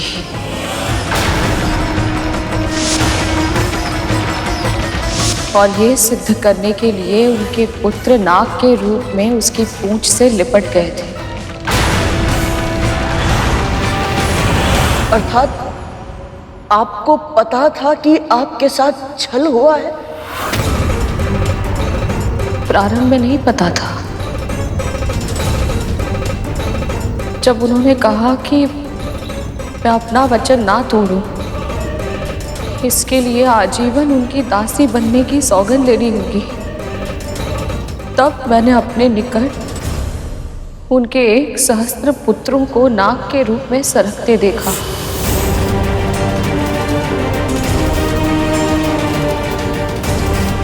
तभी मैं समझ गई थी कि कद्रू दीदी वो शर्त कैसे जीती थी।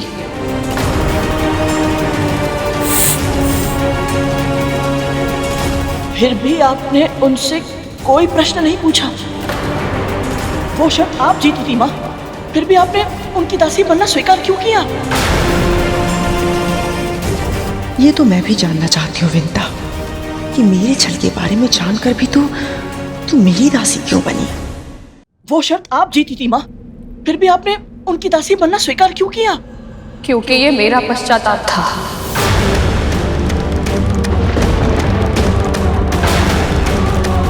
भले ही कद्रू दीदी धोखे से वो शर्त जीती थी, पर शर्त लगाकर जुआ खेलने का महापाप तो मैंने किया था ना।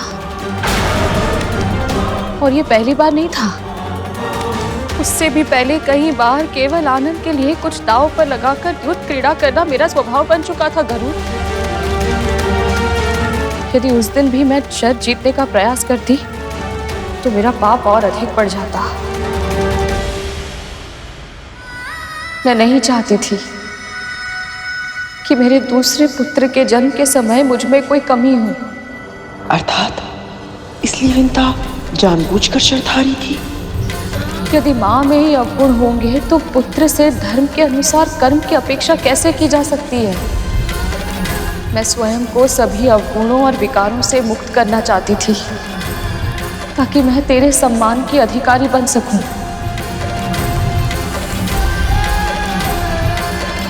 इसीलिए मैंने कद्रू दीदी को वचन दिया था, ईश्वर को साक्षी मानकर।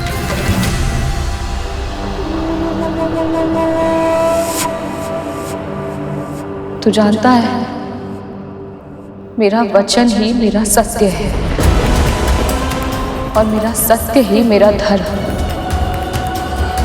मैं अपने धर्म से विमुख नहीं हो सकती गरुड़।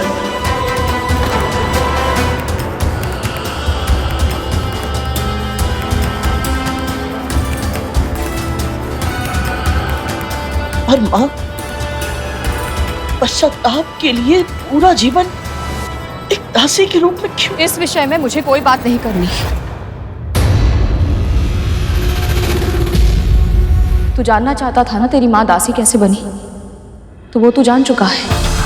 अब ये भी मान ले, तेरी माँ अपने प्राण त्याग देगी पर अपना धर्म कभी नहीं त्यागेगी और ना ही अपना वचन तोड़ेगी।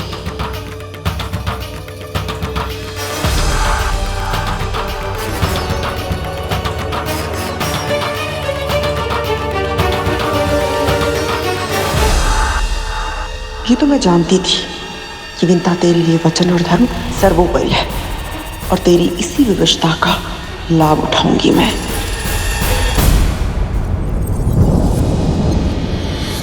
अब तू जाकर सो जा, मुझे भी विश्राम करने दे।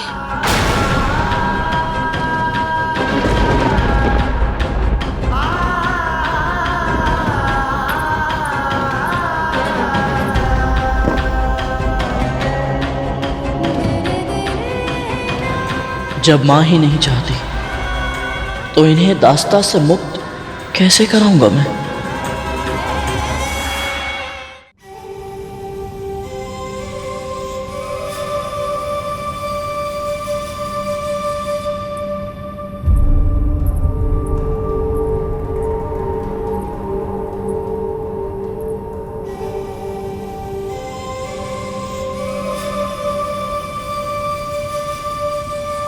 चिंता मत कीजिए दीदी, मैं अपना वचन नहीं तोड़ूंगी। तेरी चिंता नहीं है मुझे, किंतु तेरा पुत्र, वो भी आपको या आपके पुत्रों को कोई हानि नहीं पहुंचाएगा। तू इतने विश्वास के साथ कैसे कह सकती है? जब तेरा पुत्र तुझे बिना बताए वैकुंठ जा सकता है, असुरों के साथ युद्ध कर सकता है, तो वो कुछ भी कर सकता है। बहुत शक्तिशाली है वो और उत्तरदायी भी है।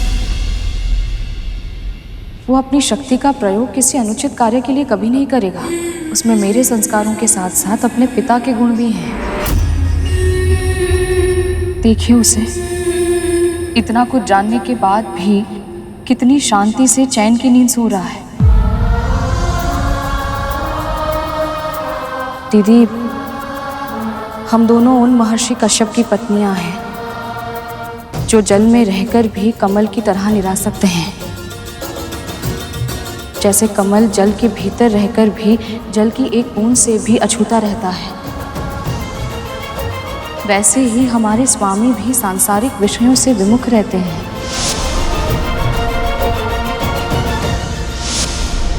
ये सब मुझे ज्ञात है। तू वो बता जो तुझे लगता है कि मुझे नहीं पता है। मैं केवल इतना कहना चाहती हूँ कि आपको हमारे स्वामी से प्रेरणा लेनी चाहिए। यदि आप हर समय अपने पुत्रों की सुरक्षा की चिंता में डूबी रहेंगी तो आपको शांति कैसे मिलेगी? आपको स्मरण है, दीदी जब संतान प्राप्ति की इच्छा से स्वामी के पास गई थी तो क्या हुआ था? क्या हुआ था? सूर्यास्त की बेला थी और स्वामी तपस्या में लीन थे।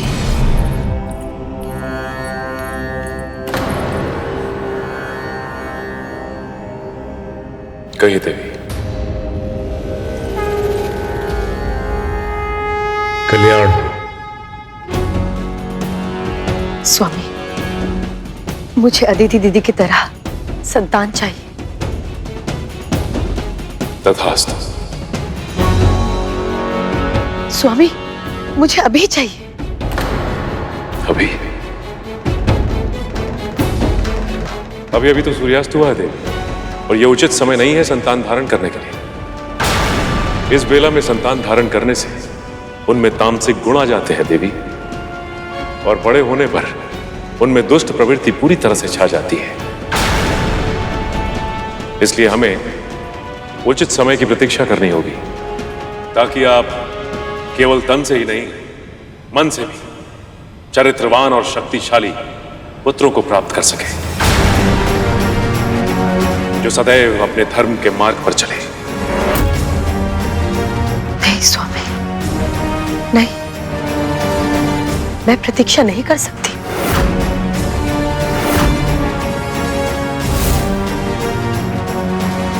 तू मुझे जितना भी समझा ले विंता, किंतु मेरे पुत्रों का ही सर्वस्त्र राज होगा, जो गरुण के जीवित होते हुए संभव नहीं है।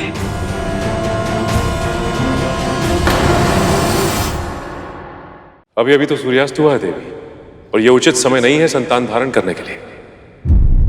इस बेला में संतान धारण करने से उनमें तामसिक गुण आ जाते हैं देवी, और बड़े होने पर उनमें दुष्ट प्रवृत्ति पूरी तरह से छा जाती है।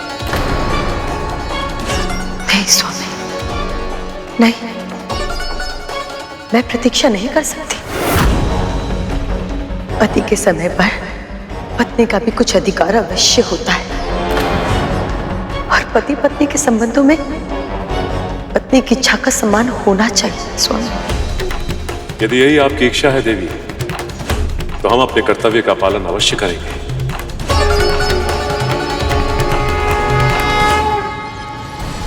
जैसा उन्होंने कहा था बिल्कुल वैसा ही हुआ। असुरों में जन्म से ही तामसिक गुण थे। वो स्वभाव में क्रूर थे और दूसरों की पीड़ा में ही आनंद लेते थे। उन्हें अनुशासन में रखना दिति दीदी के लिए भी कठिन था। पिता होने के नाते स्वामी ने देवों और दानवों को समान रूप से धर्मशास्त्रों का अध्ययन कराया। देवताओं ने अपनी शिक्षा का अर्थ भी समझा और उसे विश्व कल्याण के लिए अपने कर्म में भी उतारा। पर असुरों ने धर्म और तपस्या का मार्ग केवल तब चुना जब उन्हें ईश्वर को विवश करके वरदान लेना था, और फिर उन्होंने उस वरदान का उपयोग सदैव विनाश के लिए ही किया। जब ऐसा बार बार होने लगा तो स्वामी अपनी संतानों से निरासक्त हो गए।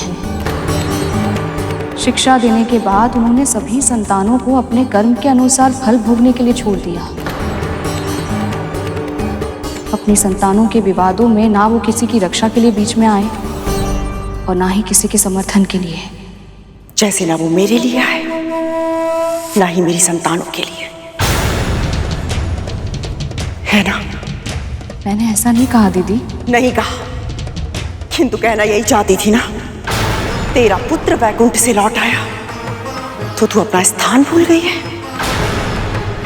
मत भूल कि तू एक दासी है। तू मुझे ज्ञान देने का प्रयास कर रही है। मुझसे एक ज्ञान ले, ध्यान से सुन। पिता निरासक्त हो सकते हैं, किंतु एक मां अपने तन से एक नए जीवन को जन्म देती है, तो वो भला अपनी संतानों के लिए निरासक्त कैसे हो सकती है?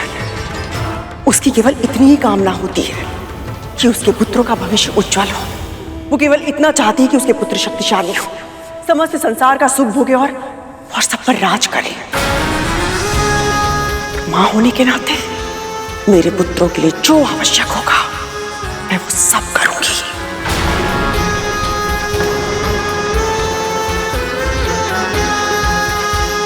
पर दीदी, महारानी हूं मैं। इसके पहले कि मेरी क्रोध की सीमा पार हो, चली जाए यहां से।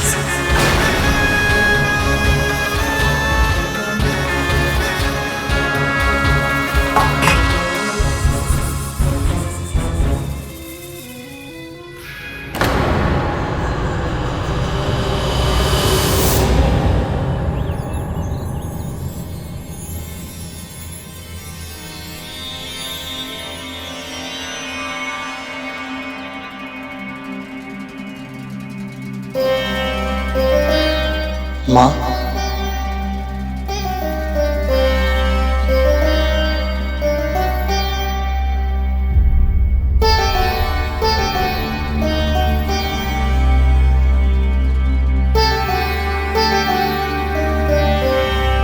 महारानी,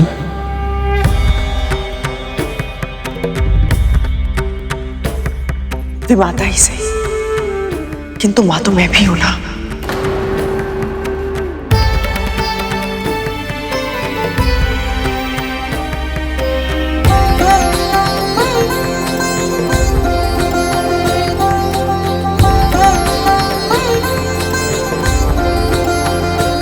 क्या देख रहा है तू? अपना सौभाग्य। मैं उन्हें देख पा रहा हूं जिन्हें देखना दुर्लभ है। मुझे प्रभु श्री विष्णु के दर्शन मिल रहे हैं महारानी।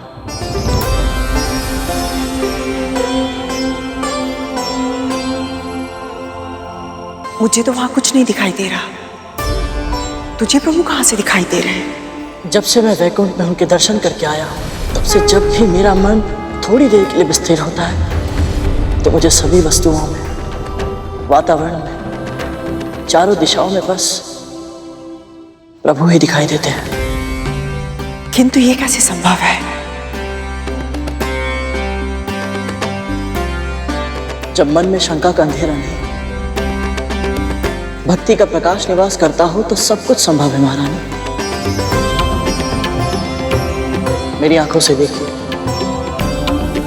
वो जो छोटा बादल दिख रहा है, वो मेरे प्रभु के शीश का मुकुट है, और उसके नीचे जो एक हल्का बादल है, वो उनका श्याम सुंदर मुख है।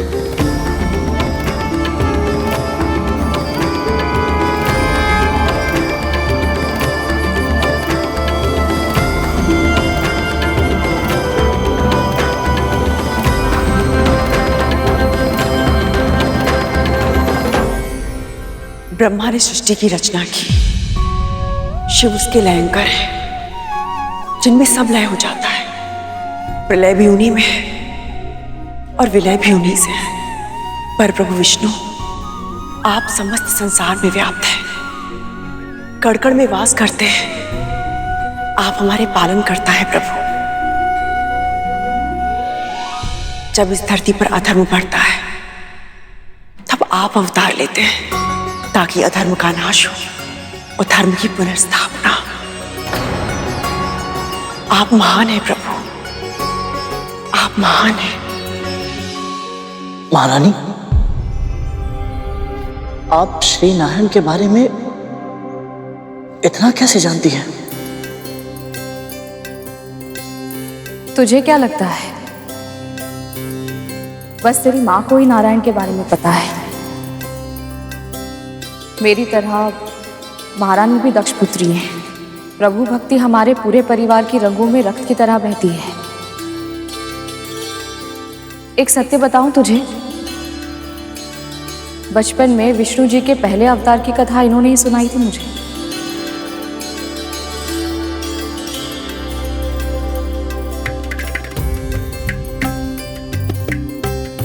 विष्णु जी का अवतार?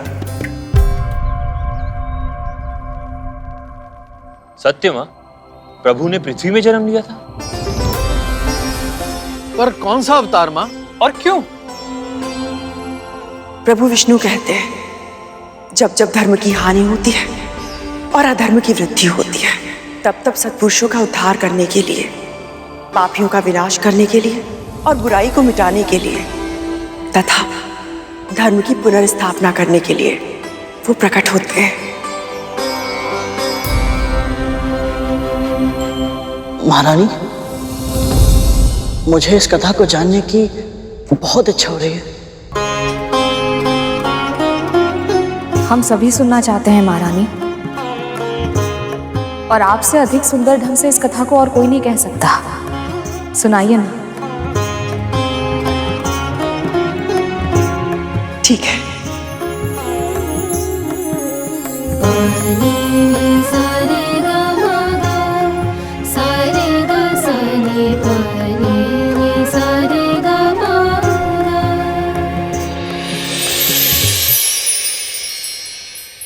त्रिदेव अर्थात ब्रह्मा विष्णु महेश एक साथ समन्वय में अपना अपना कार्य करते हैं, ताकि ये संसार सुचारू रूप से चल सके। मानव के समय के अनुसार 6 माह का एक अयन होता है। वर्ष में 2 अयन होते हैं, उत्तरायण और दक्षिणायन। एक उत्तरायण देवताओं के लिए 1 दिन के बराबर होता है और एक दक्षिणायन 1 रात्रि के बराबर। इसी प्रकार जब देवताओं के 12 सहस्त्र दिव्य वर्ष पूरे होते हैं तब पूरा होता है चतुर्युग। चतुर्युग 4 युग अर्थात सतयुग, त्रेता युग, द्वापर युग और कलयुग। ऐसे 1 सहस्त्र चतुर्युगों के बराबर ब्रह्मा जी का 1 दिन होता है और वो दिन समाप्त होने पर नैमित्तिक प्रलय होती है। समस्त सृष्टि का विनाश हो जाता है। भूलोक, भूर्वलोक, स्वर्गलोक सब नष्ट हो जाते हैं। और इस महाप्रलय के बाद ब्रह्मा जी के 1 दिन के बराबर उनकी 1 रात्रि होती है और ये रात्रि बीतने के बाद सृष्टि के विकास की यात्रा फिर से प्रारंभ होती है। फिर से नया जीवन जन्म लेता है। फिर से संसार 4 युगों में बंटता है और ये समय का क्रम यूं ही चलता रहता है लगातार, जब तक ब्रह्मा जी के 100 वर्ष पूरे नहीं हो जाते तब तक। हे ईश्वर, समय इतना विशाल है, इतना वृहद है, इसकी तो कल्पना भी नहीं थी मुझे। सचमुच में पृथ्वी का ऐसा विभाजन, सृष्टि की ये यात्रा अद्भुत है। विकास, विनाश, सृष्टि और संहार ये जीवन का अटल नियम है। समय समय पर इन्हें होना ही होता है, तभी तो संसार का संतुलन बना रहता है।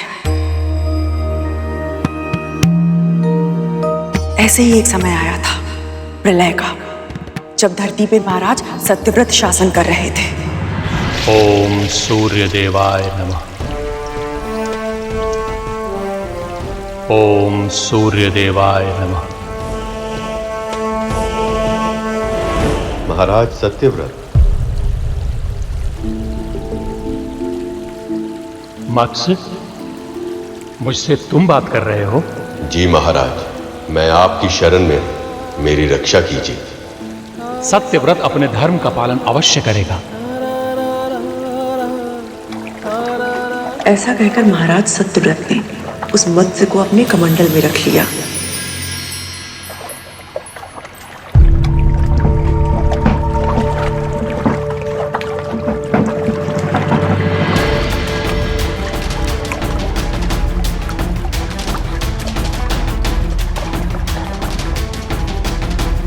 पर शीघ्र ही उस मत्स्य के आकार में वृद्धि हो गई और कमंडल उसके लिए छोटा पड़ने लगा।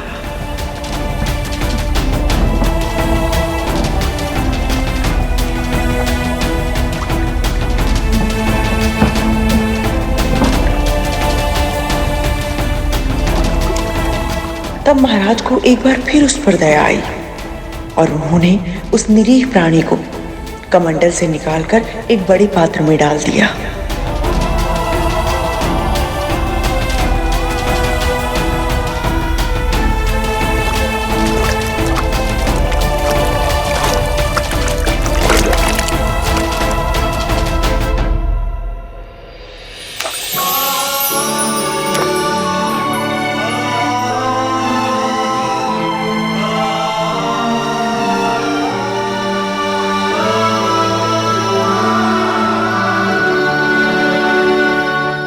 एक दिन तीव्र ध्वनि से चौंककर जब महाराज उस कक्ष में आए तो उन्होंने देखा कि वो बड़ा पात्र भी उस मत्स्य को समा पाने में सक्षम नहीं था।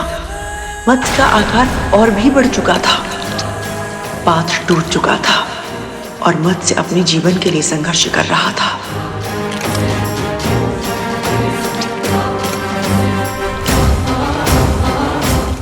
अब महाराज के सामने उसे समुद्र में पहुंचाने के सिवा और कोई चारा ना था। जैसे ही मत्स्य ने उस अनंत जलराशि वाले समुद्र में प्रवेश किया, अचानक वातावरण बदल गया। बिजली कड़कने लगी, बादल गरजने लगे। अंधकार और प्रकाश के संयोग से अलौकिक दृश्य छा गया और महाराज सत्यव्रत को उस मत्स्य की महिमा का आभास हो गया। आप कोई साधारण मत्स्य नहीं है, अवश्य ही कोई दिव्य आत्मा है। अपना सच्चा स्वरूप दिखाने की कृपा कीजिए देव।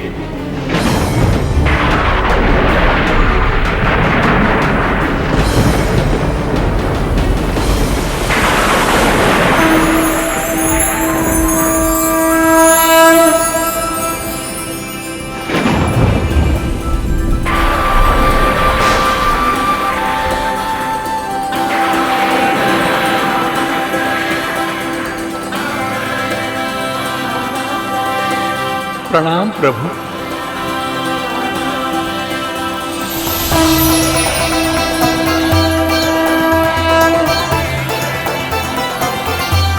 हे राजन, ये समस्त संसार 7 दिन के बाद नष्ट हो जाएगा। असुर हयग्रीव ने वेदों को चुरा लिया, अज्ञान की कालिमा और उससे उत्पन्न हुई दुष्टता चारों ओर फैल गई है।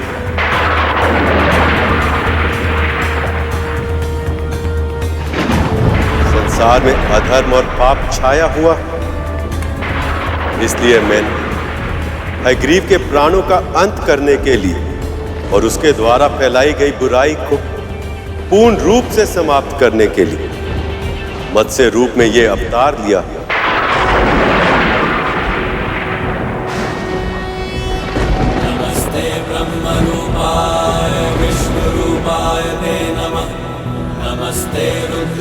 आज से ठीक 7वें दिन पृथ्वी पर विनाश का तांडव होगा।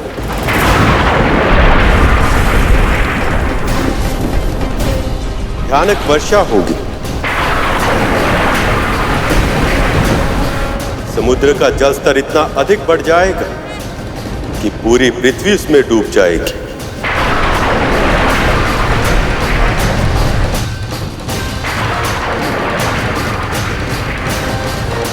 ऐसा विध्वंस होगा कि 10 दिशाओं में जल के अतिरिक्त और कुछ दिखाई नहीं देगा। इसलिए हे राजन, आपको एक ऐसी विशाल नाव का निर्माण करना होगा जिसमें सभी प्रकार के वृक्षों, वनस्पति के बीजों, जड़ी बूटियों, पशु पक्षियों और सप्तऋषि आदि को उस नाव में एकत्रित करना होगा और उसके बाद उस नाव को मेरे मत्स्य अवतार के साथ बांधना होगा ताकि प्रलय काल में मैं आप सबकी रक्षा कर सकूं।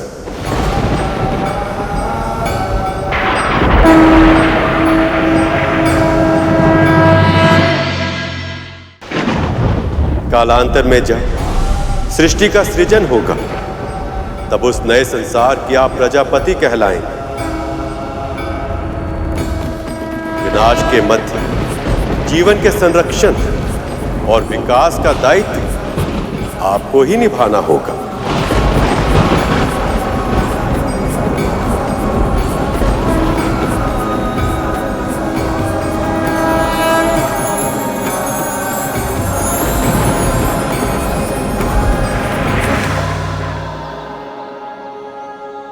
मां, वो प्रलय थी कैसे? और मां विष्णु जी ने मत्स्य अवतार लेकर सबको मृत्यु के मुख से सुरक्षित बाहर कैसे निकाला, ये भी बताइए ना। प्रभु विष्णु के आदेश से प्रेरणा पाकर महाराज सत्यव्रत ने एक विशाल नाव बनाई। तभी अचानक वातावरण बदलने लगा, सूर्य की किरणें बरसने लगी और उसके भीषण ताप के प्रभाव से पेड़ पौधे जलने लगे। हयग्रीव चारों वेदों के साथ समुद्र में छुपा था। तभी प्रभु विष्णु आधे मानव और आधे मत्स्य अवतार में उसके सामने आए। उन्हें देखकर हयग्रीव उनकी दृष्टि से ओझल होने का प्रयास करने लगा, किंतु मत्स्य की गति अधिक थी। वो जिस दिशा में जाता मत्स्य उनके सामने आ जाता।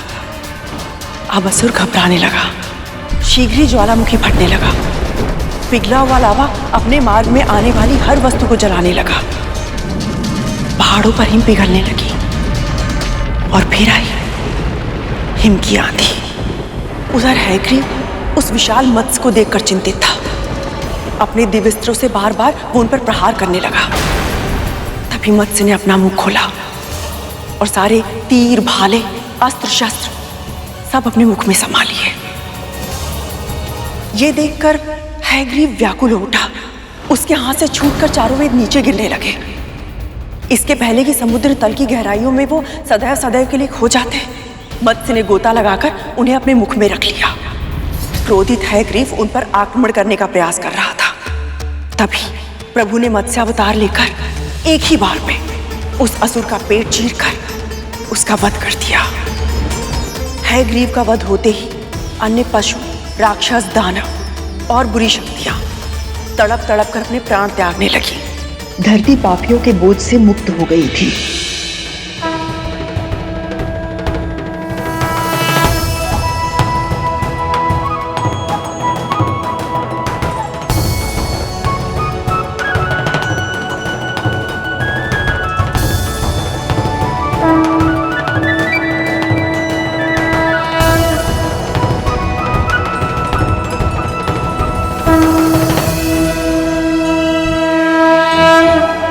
आपकी कथा सुनकर मुझे परम सुख और शांति की अनुभूति हो रही है,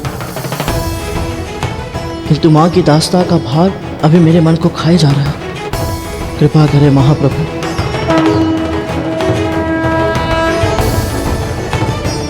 मेरी माँ को इस दास्ता से मुक्त कराने में मेरी सहायता करें।